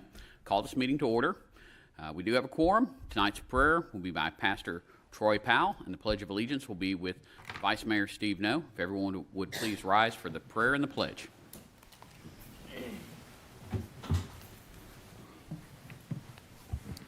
Would you pray with me? Father, we thank you for our civil servants, for their hard work and their sacrifice. We pray that you would bless them continually. May you generously give to each of them wise and discerning hearts to skillfully govern the people in our city.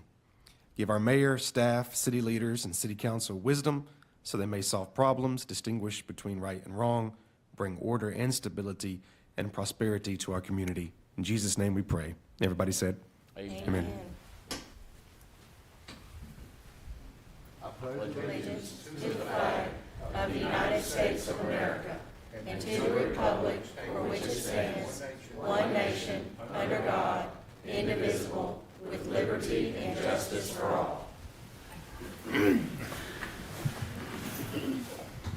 Thank you. First item of business is to approve the minutes from the April 4th, 2023 regular meeting. I make a motion to approve the minutes. Motion to approve. Is there a second? Second. Have a second. All in favor? Aye. Opposed? No. Motion passes. Next, we have presentations. I'm going to ask the whole board to join me down here.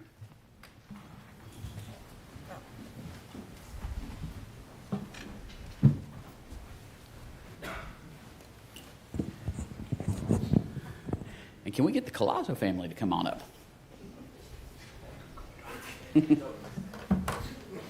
No? It's going now. It's okay. It's okay. So we wanted to present to you the life-saving award to Detective Michael Collazo. The City of LaVergne recognizes your bravery and selfless actions to save innocent lives during the Covenant school shootings. We're proud to call you a member of this community and will be forever grateful for your willingness to fight to shield those who were in desperate need of protection. I know this says a lot, but on behalf of the board and this whole community, thank you for what you did. You rushed into danger for those kids and those people, and we thank you.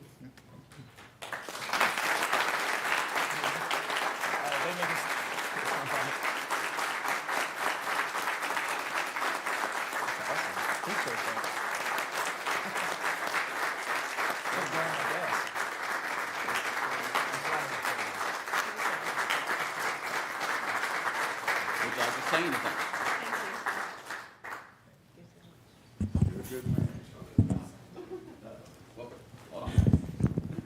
Come on, Captain Call. On behalf of the police department and your heroic efforts, we've got 3 challenge coins for you: our SWAT coin, our department coin, and our deputy chief coin. And we really appreciate what you did. Awesome.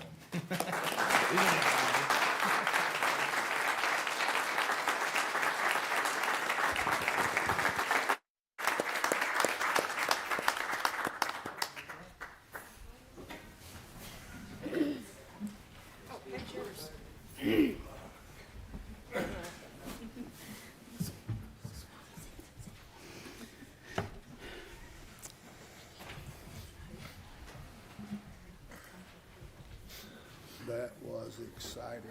Yes, yes. So moving on to our department reports. Police Department, Captain Call. It's a great presentation. Go ahead. Yes, I trust that you guys have the copy of our report. It's a crime comparison analysis of quarter 1 of 2022 and 23. Couple of statistics of note: 50% decrease in residential and business burglaries and robberies, but we did have a 32% increase in our petty theft shoplifting.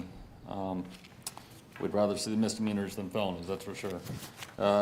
Next page is motor vehicle theft. We had a bump in March compared to the same time last year, and the petty thefts obviously went up in February by 12 in Q1 of 2023.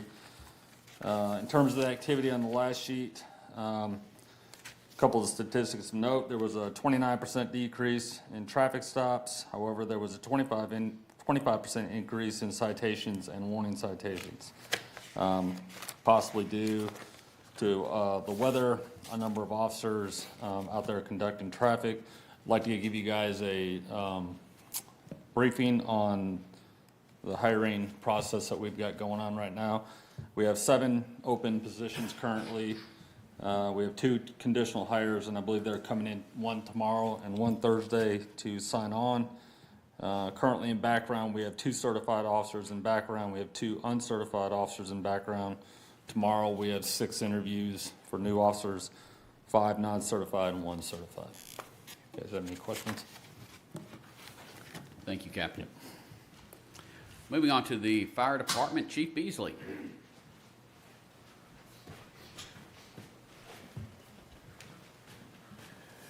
Good evening, Mayor, Vice Mayor, Alderman. I hope that you've had an opportunity to look at the reports from this last month. As you can see, we're right on track, 2 runs more than we were at this time last year. I think our runs stay right on track with the year before. I think you can probably still predict about a 10% increase by the end of the year, though. Nothing notable other than the amount of water that was used in the month of April. We have our annual hydrant testing or operational testing or flow testing this time of year, so we're flowing hydrants. And early this past month, we had a significant training exercise where we had Tennessee Fire Academy came in and we flowed a considerable amount of water, learning our best operations of our aerial apparatus. It took a lot of water, but I believe that we got a lot of bang for our buck out of that, and I think we have a real understanding of the capabilities of our equipment. Chief, just looking at the inspections and courtesy inspections, both of those dropped off significantly. Any reason for that? We had 1 employee that was out for that period of time. It kind of hit a down spell on that. Okay. Any other questions? I've seen some good activity over at 283. Absolutely. I think hopefully tomorrow you'll see some footings being dug, and we'll make some progress in pouring some footers. Obviously the weather. Thursday, did you say we're expecting rain, Mr. Waldron? Is that right? I think post-rain start raining Thursday. Yep. So try to get ahead of that. Hopefully the progress that we've made will allow us to get some work done, even in inclement weather, if it's not actively raining. Any other questions? Thank you, sir. Parks and Recreation, Mr. David McGowan.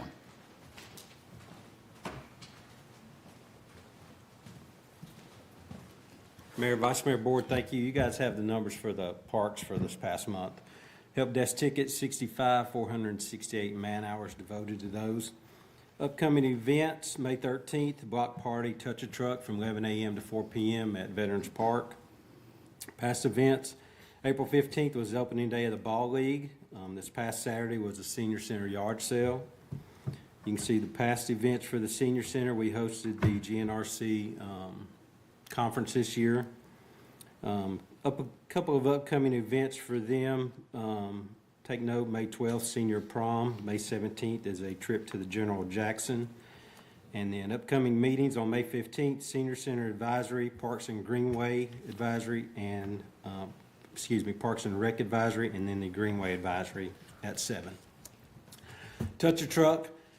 I'm gonna call Danny up if he doesn't mind. I know last year was our first year, and Danny was so gracious to be my model for what we were handing out. So I did hear Dwayne was interested in that. Well, we kind of customized these for Danny. I kind of felt bad last year because I didn't realize the vest that I brought was so small. So we had to grease him up, and he got into it anyway. So this year we kind of made a few adjustments. We are going to be giving out, we have 500 hats and vests that we'll be giving out to the kids. We customized this one for Danny with his own name on it. Yes! And this is a vest that I guarantee will fit him with the Water Boy on it. Oh. And if you're familiar with the Water Boy, they produce high quality H2O. That one looks like it's big enough to fit me.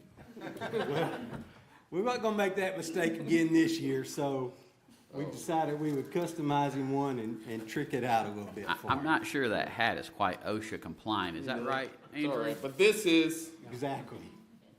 I kind of feel like one of the Price is Right gals, you know. Hey, here we go. Is my 3 minutes up? Here you go. We have 8 food snack vendors, 32 craft vendors, 18 touch-a-truck displays. Entertainment will be on the football field, laser tag, spider jump, 360 photo booth, face painting, mobile axe throwing. Have several advertisements going out on the radio, so you guys may hear some of that.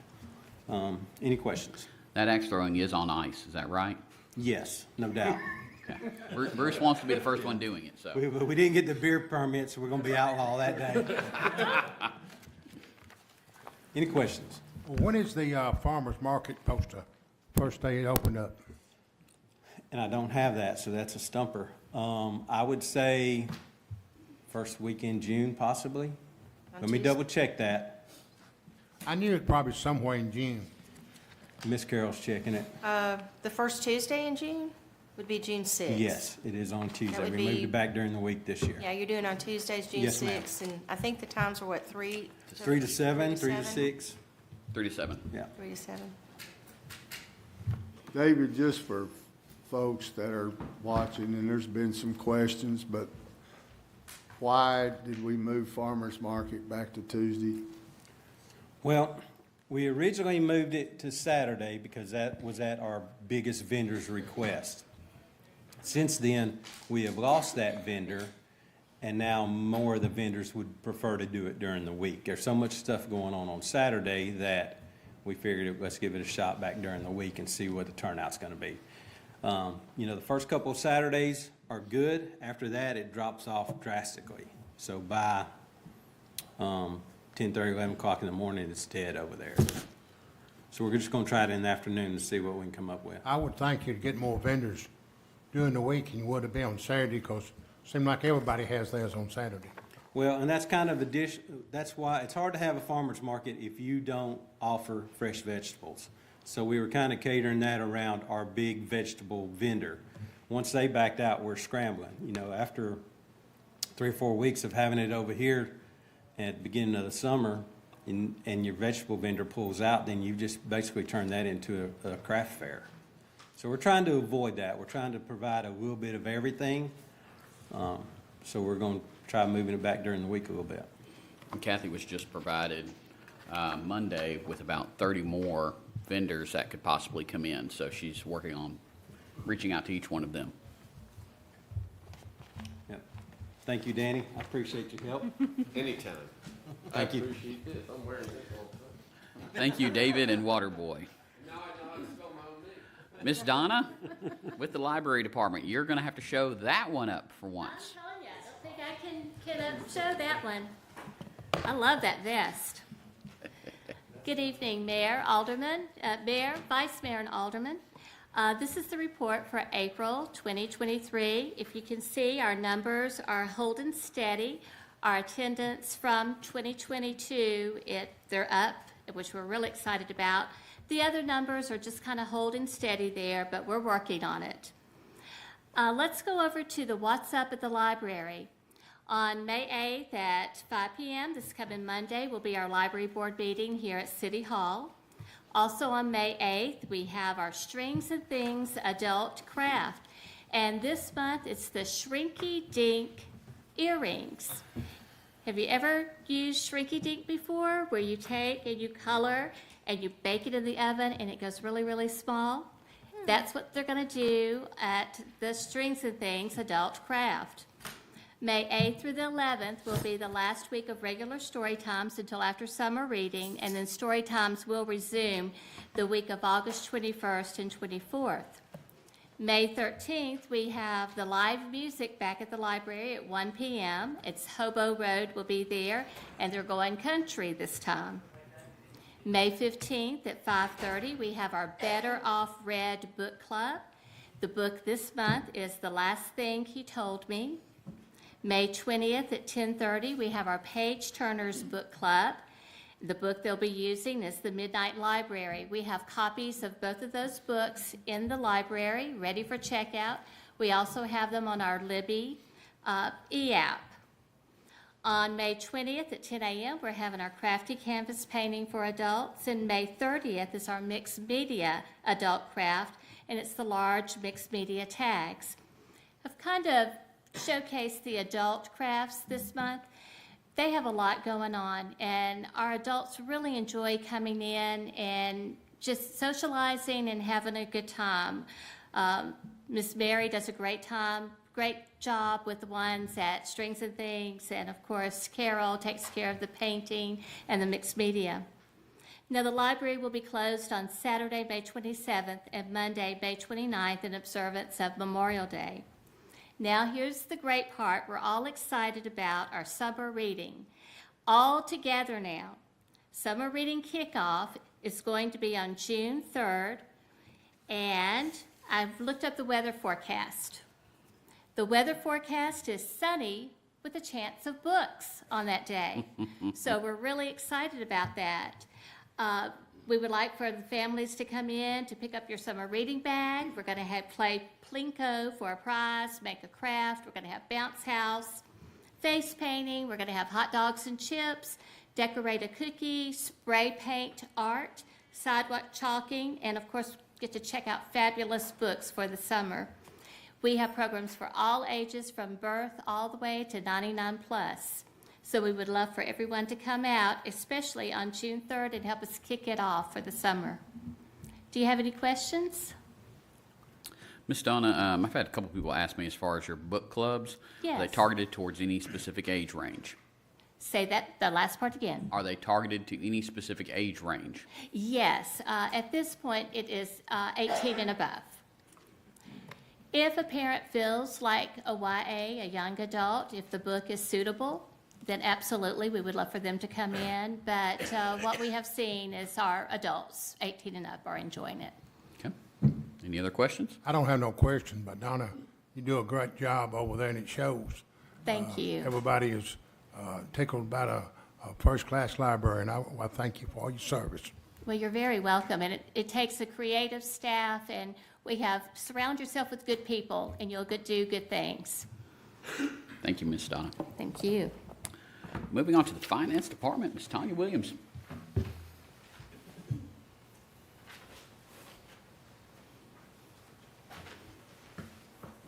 Good evening, Mayor, Vice Mayor, Alderman. Going to hit the highlights for you of our financial summary. In our general fund, our revenue exceeded expenses by $1.8 million. In our local sales tax, it was $3 million above budget and 1.3 above our prior year.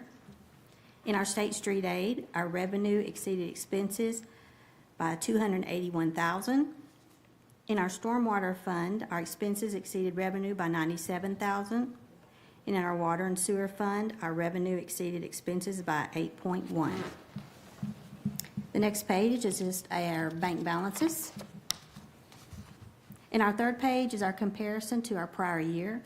In our general fund, revenue was up $1.4 million, and our expenses were up $6.4 million. In our water and sewer fund, revenue was up $7.5 million, and our expenses were up $792,000. And then our tap fees were down $126,000. Any questions? I don't,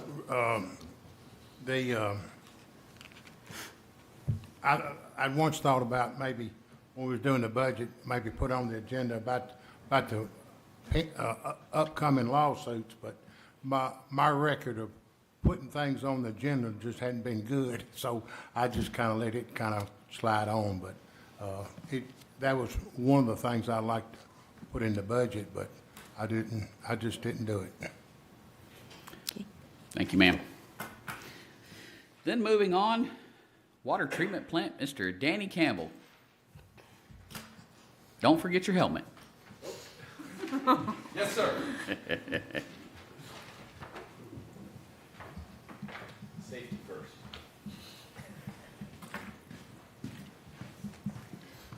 Mayor, Vice Mayor, Board, I hope you've had the opportunity to take a look at our March monthly report. Looks like I said March. I meant April.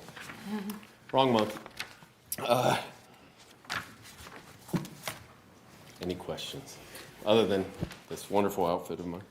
Danny, was the high service valve number 2 repaired today? It was actually it was installed. They're missing lugs for the wiring of the motor that have to be ordered. They had the wrong ones or the wrong size ones. They want to make sure that they are the correct ones so that they don't burn up like what happened previously. So those are on order, and as soon as they come in, they will be able to wire that back up, and it'll be good to go. They give you any kind of ETA with it? I did not get an ETA today, so I'm not sure with that, but I can get that and get that back to you. Okay. And then we had a couple of customer complaints? Yes, sir. So we had 2 customer complaints this month. One was from a monthly bacteriological sample that we take at this location. The gentleman asked us to take a water sample at his home. We did take that sample. We analyzed it back at the lab.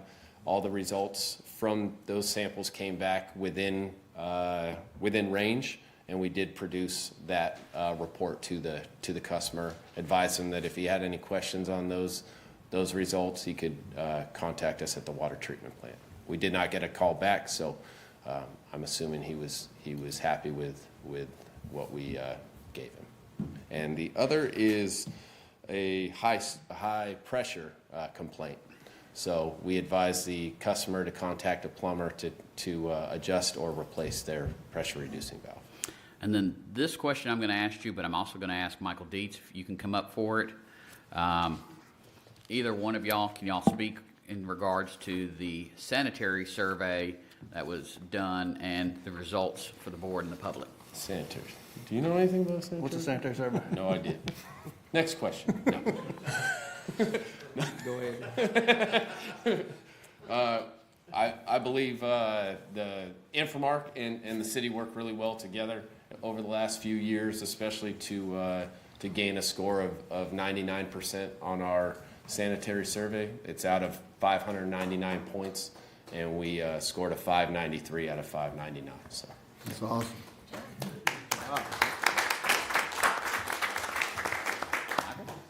I think Danny said it all. We're very pleased with the results. I think Bruce sent out an email. He was excited. That's the highest score he could remember in many years. So our goal is to continue to, achieve scores like that and keep building on the progress we've made. Absolutely. Good job to you guys and your teams. Yes, sir. Thank you. Thank you very much. Moving on to old business. Second reading ordinance 2023-06, an ordinance to amend Article 4, Section 5.055 of the City of LaVergne zoning ordinance regarding the floodway and fringe districts. This received a favorable recommendation, and I'm going to make a motion to defer because we've got a special meeting next Monday for that. Is there a second? A second. Second from Vice Mayor No. Alderman Waldron. Alderwoman Haas. Aye. Alderwoman Hobbs. Aye. Vice Mayor No. Aye. I vote aye. Motion passes. Second reading ordinance 2023-07, an ordinance to amend the fiscal year 2022-2023 general fund budget. Need a motion to approve or deny? I make a motion to approve. Have a motion to approve from Alderwoman Haas. Our second. Alderman Waldron. Abstain. Alderwoman Hobbs. Aye. Alderwoman Haas. Aye. Vice Mayor No. Aye. I vote aye. Motion passes. Second reading ordinance 2023-08, an ordinance to amend the fiscal year 2022-2023 senior citizens fund budget. Need a motion to approve or deny? Motion to approve. I have a motion to approve from Vice Mayor No. Our second. Alderman Waldron. Aye. Alderwoman Hobbs. Aye. Alderwoman Haas. Aye. Vice Mayor No. Aye. I vote aye. Motion passes. Second reading ordinance 2023-09, an ordinance to amend the fiscal year 2022-2023 stormwater fund budget. Need a motion to approve or deny? I make a motion to approve. Have a motion to approve from Alderwoman Haas. Is there a second? A second. Second from Alderwoman Hobbs. Alderman Waldron. Aye. Alderwoman Hobbs. Aye. Alderwoman Haas. Aye. Vice Mayor No.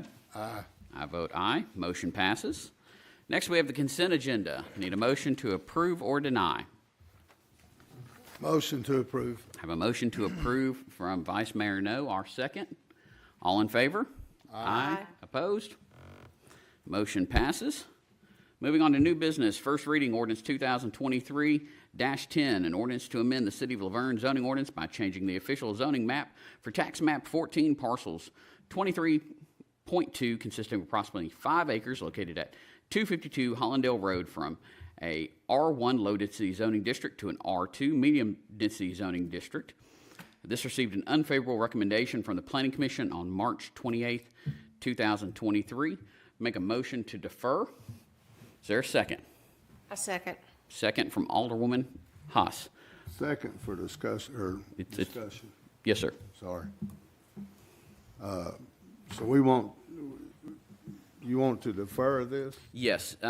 Bruce. For what reason? Bruce had, and we discussed it at workshop where an advertisement was placed with the local newspaper. I remember. And for a public hearing. I remember. They didn't get it out in time. Unfortunately, while we got it to them on time, they did not publish it. So as a result, that public hearing is not taking place. So this defers it 1 month so that we can do it because we like to have those on first reading versus second. I remember now. Any other discussion? Alderman Waldron? Alderwoman Hobbs? Aye. Alderwoman Haas? Aye. Vice Mayor No. Aye. And I vote aye. Motion passes. First reading ordinance 2023-11, an ordinance of the City of LaVergne, Tennessee, adopting the annual budget and tax rate for the fiscal year beginning July 1st, 2023 through June 30th, 2024. Need a motion to approve or deny. Motion to approve. Second on discussion. Have a motion to approve from Vice Mayor No. Have a second from Alderman Waldron. Yes, sir. I asked Ms. Hope Oliver to come in case the board members had any question to ask the county, because there's a lot of talk about the school scoreboard, the band, stuff like that, and I thought it'd be good to have her here if we had any questions. One question that popped in my mind is about the scoreboard. Years ago, when my kids was in the ball, a lot of like Coca-Cola furnished the scoreboard. I didn't know if y'all have checked into that or about a sponsorship to put up a scoreboard, or it might be something that you can take to the county commissioner, the school board, and talk about. Thank you for coming. And any other discussion? And the budget, we worked hard on the budget. The budget consists of $38 million in debt. It's, back in 2021, it was $22 million in debt. And it don't include the upcoming lawsuits. Or some things we need to keep our eye on is the upcoming capital projects in the future, like widening the Walden Road, widening the Old National Highway. The debt realistically could reach, close to $100 million. We just need to keep our eye on the road. Thank you. I don't think anyone's talking about going that high, but with that, is there any other discussion? Seeing none, we have a motion, we have a second. Alderman Waldron. Pass. There's either aye, no, or abstain. There's not a pass. Pass. Alderwoman Hobbs. Aye. Alderwoman Haas. Aye. Vice Mayor No. Aye. I vote aye. The motion passes. Moving on to first reading ordinance 2023-12, an ordinance to amend the fiscal year 2022-2023 general fund budget. A motion to approve or deny. Motion to approve. Have a motion to approve from Vice Mayor No. Our second it. Alderman Waldron. Aye. Alderwoman Hobbs. Aye. Alderwoman Haas. Aye. Vice Mayor No. Aye. I vote aye. Motion passes. First reading ordinance 2023-13, an ordinance to amend the fiscal year 2022-2023 Stormwater Fund budget. Need a motion to approve or deny. I make a motion to approve. Have a motion to approve from Alderwoman Haas. Is there a second? I'll second it. Alderman Waldron. Aye. Alderwoman Hobbs. Nay. Alderwoman Haas. Aye. Vice Mayor No. Aye. I vote aye. Motion passes. Resolution 2023-12, a resolution of the City of LaVergne Board of Mayor and Aldermen to declare property owned by the city to be surplus to the city's needs and directing disposal of the same. Need a motion to approve or deny. Motion to approve. Have a motion to approve from Vice Mayor No. Is there a second?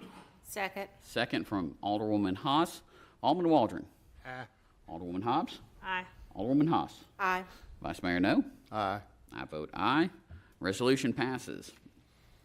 Number 14, approve services agreement with Kim Radford to paint a mural on City Hall. Need a motion to approve or deny. Motion to approve. Have a motion to approve from Alderwoman Hobbs and a second from Alderman Waldron. On the mural on the wall, we got a 50-50 grant. Our part would be $3,200. The grant just covers the wall. They don't cover upkeep or maintenance. And my feelings on that, if we start painting stuff on walls, I'm kind of afraid it might entail a lot of graffiti people coming, and if it's had to be maintained or replaced, the grant don't come in. The city is on our own on that. And the $3,200 don't seem like very much, but I've had a lot of people call me, why don't we put a pavilion at the dog park? $3,200 would go a long way for the pavilion other than painting a wall. That's my opinion. Thank you. Any other discussion? We have a motion and a second. Alderman Waldron. No. Alderwoman Hobbs. Aye. Alderwoman Haas. Aye. Vice Mayor No. Aye. I vote aye. Motion passes. Number 15, approve a venue rental agreement with The View at the Fountains for the annual employee holiday party on Friday, December 15th, 2023. Need a motion to approve or deny. Motion to approve. Second on discussion. Have a motion to approve from Vice Mayor No, a second from Alderman Waldron. The only thing I have, up at the fountain, it's a nice place and everything. Next year, I would like for us to look at having it in LaVergne. It's got to be a place in LaVergne big enough for us to have it. If we're going to pay X amount of dollars to pay a place in Murfreesboro, I'd like to try to keep the money in LaVergne. Thank you. Okay, we have a motion and a second. Alderman Waldron. Abstain. Alderwoman Hobbs. Aye. Alderwoman Haas. Aye. Vice Mayor No. Aye. I vote aye. Motion passes. Next, we have appoint or remove board and committee members. First, we've got the Beautification and Arts Advisory Committee. We've got one term vacant and one applicant. That is Tabitha Howard, and I will reappoint her back to that board for another term. All in favor? Aye. Opposed? Abstain. Motion passes. Then we've got the Senior Citizens Advisory Committee.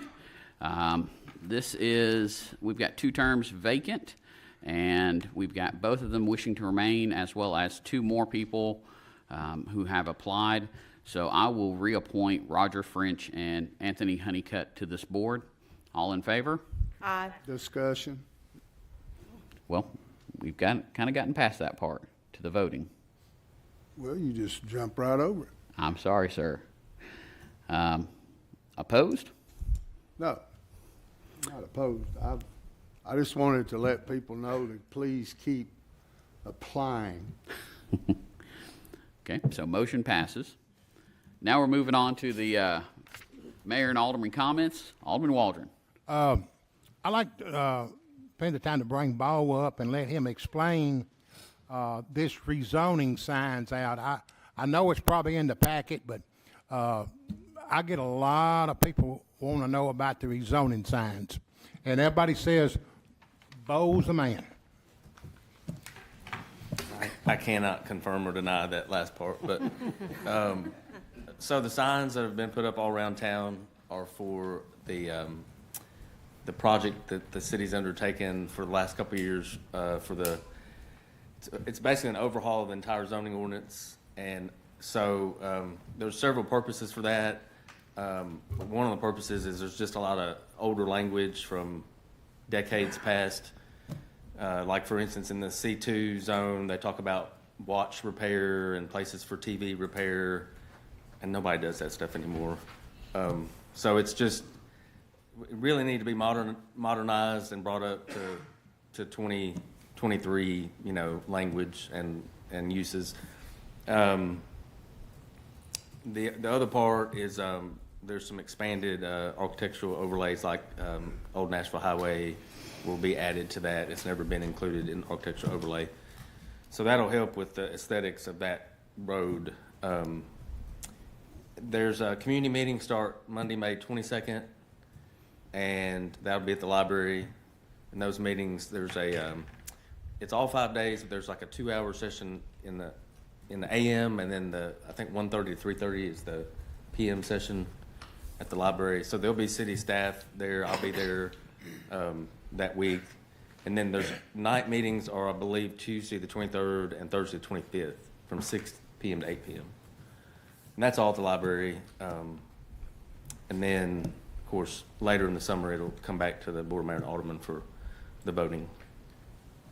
Thank you, Bo. It makes it clear in mud for me. All right. Thank you. So, Bo, there's no shoe cobblers anymore?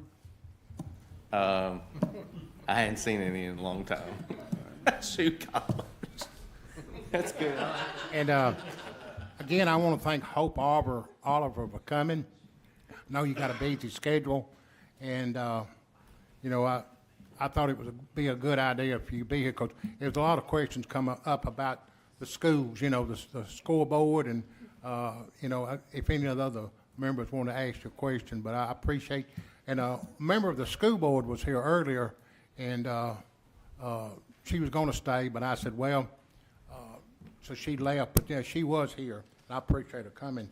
And getting to the mural on the wall, I have nothing really against the mural on the wall. I just really worried about the graffiti.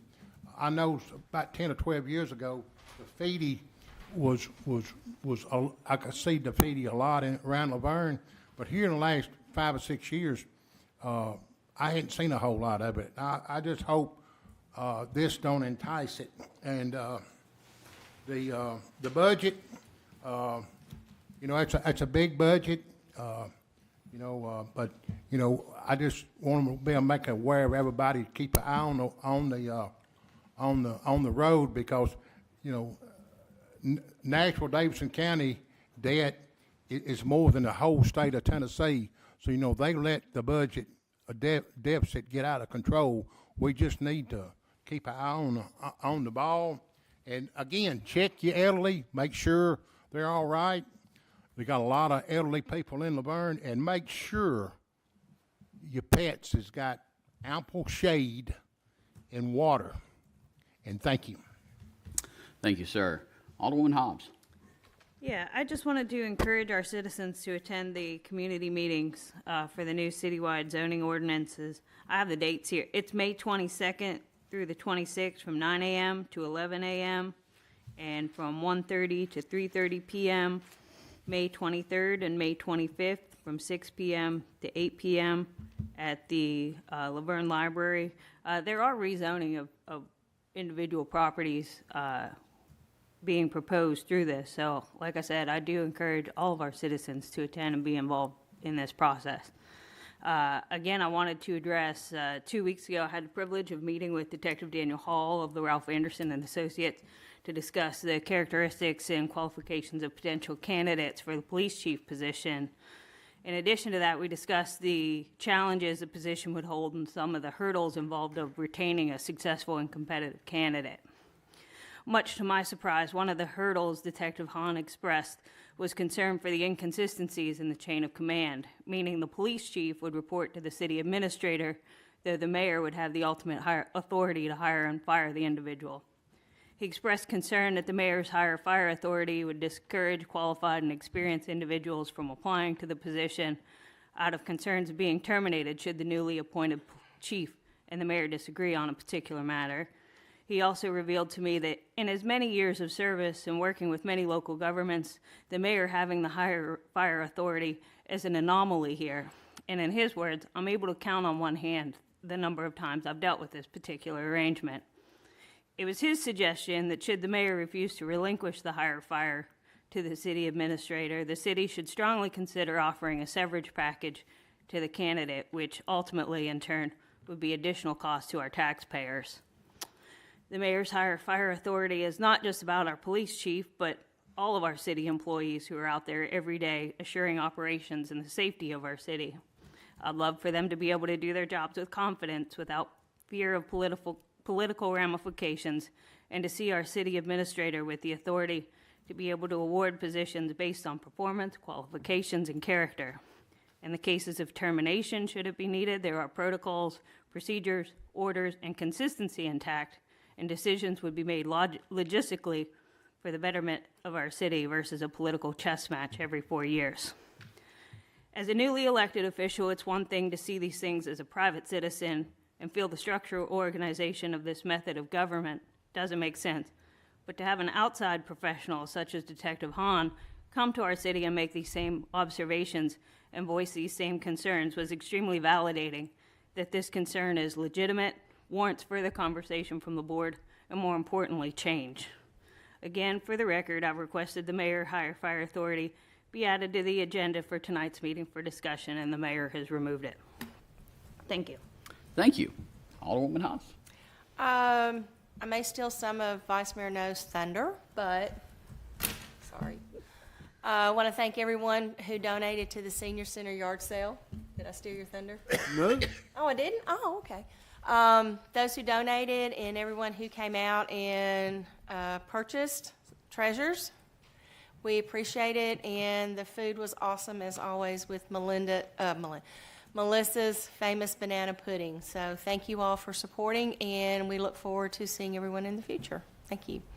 Vice Mayor No. I just want to say about all the police officers in attendance and after the award ceremony tonight, I was thinking about how you men and women do as Officer Colazo did.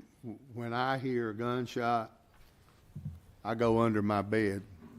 When you guys hear it, you go towards it. And that's, I hear a lot of people talking about police officers and putting them down and badmouth them, and I can say it here in a public forum that those people have no guts. It's easy to talk about it, but it's hard to get out there and do it. So I want to thank you. And Michael was definitely stole the show tonight. That's all I got, sir. Well, first I want to remind the board and the public about the special meeting on May 8th at 6 p.m. to discuss the floodway and flood fringe districts. We will have a public hearing for that. So please make sure to either tune in or come out to that. First, I want to thank the community for the outpouring of support for our police department. We lost Lieutenant Bob Hayes, and very good man, been with our department for many years. So thank you to everybody who has lifted up his family and this department through that whole situation. Do want to remind people we've got the zoning ordinance meetings, like Alderwoman Hobbs mentioned. This is very important. Planning Commission spent a number of years working on it, and this modernizes a 30-year-old plus document for the city. So let's absolutely show up and look at the recommendations and see if there needs to be any tweaks to it. This is just to let everybody know, starting this summer, you will start to see the special census kicking up for the city. We are doing a special census because the national census really didn't have boots on the ground here, and so we want to make sure that an accurate reflection is done of our city population. So they will be coming to your door. There'll be some mailers. There'll be all kinds of information. So please be sure to check towards that.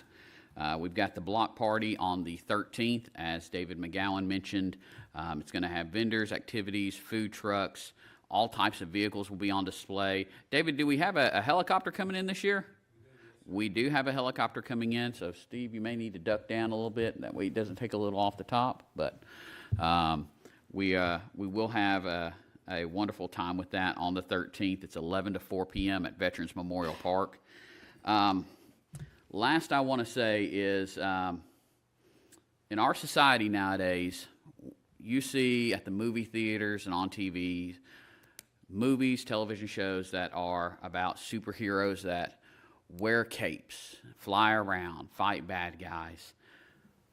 Who you saw today, Mr. Colazo, Detective Colazo, is a true hero. He is someone who, mind you, he didn't have a cape, but he was running in there to save lives and to fight the bad guys.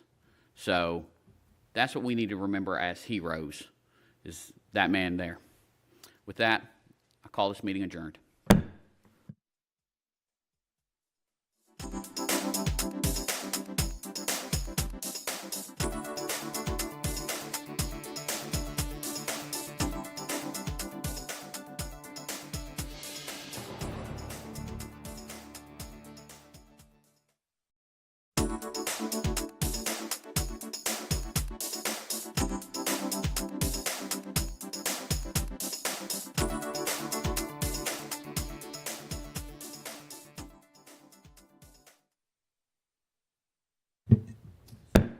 Good evening and welcome to the public hearing of the Board of Mayor and Aldermen. It is May 8th, 2023. It is 6 p.m.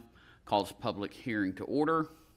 We have ordinance 2023-06, an ordinance to amend Article 4, Section 5.055 of the City of LaVergne zoning ordinance regarding the floodway and flood fringe districts. If anyone would like to speak, you can come forward.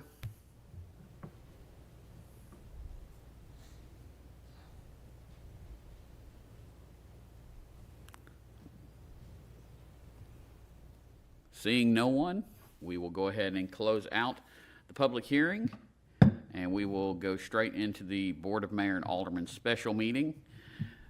Call this meeting to order. We have a quorum. First order of business is going to be the second reading, ordinance 2023-06, an ordinance to amend Article 4, Section 5.055 of the City of LaVergne zoning ordinance regarding the floodway and flood fringe districts. This received a favorable recommendation from the Planning Commission on March 28th, 2023. Need a motion to approve or deny? I make a motion to approve. We have a motion to approve from Alderwoman Haas. Is there a second? Second. Second from Vice Mayor No. Alderman Waldron. Pass. Alderwoman Hobbs. Yay. Alderwoman Haas. Yay. Vice Mayor No. Yes. I vote aye. Motion passes, and with that, that is the end of the meeting. I call this meeting adjourned.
you.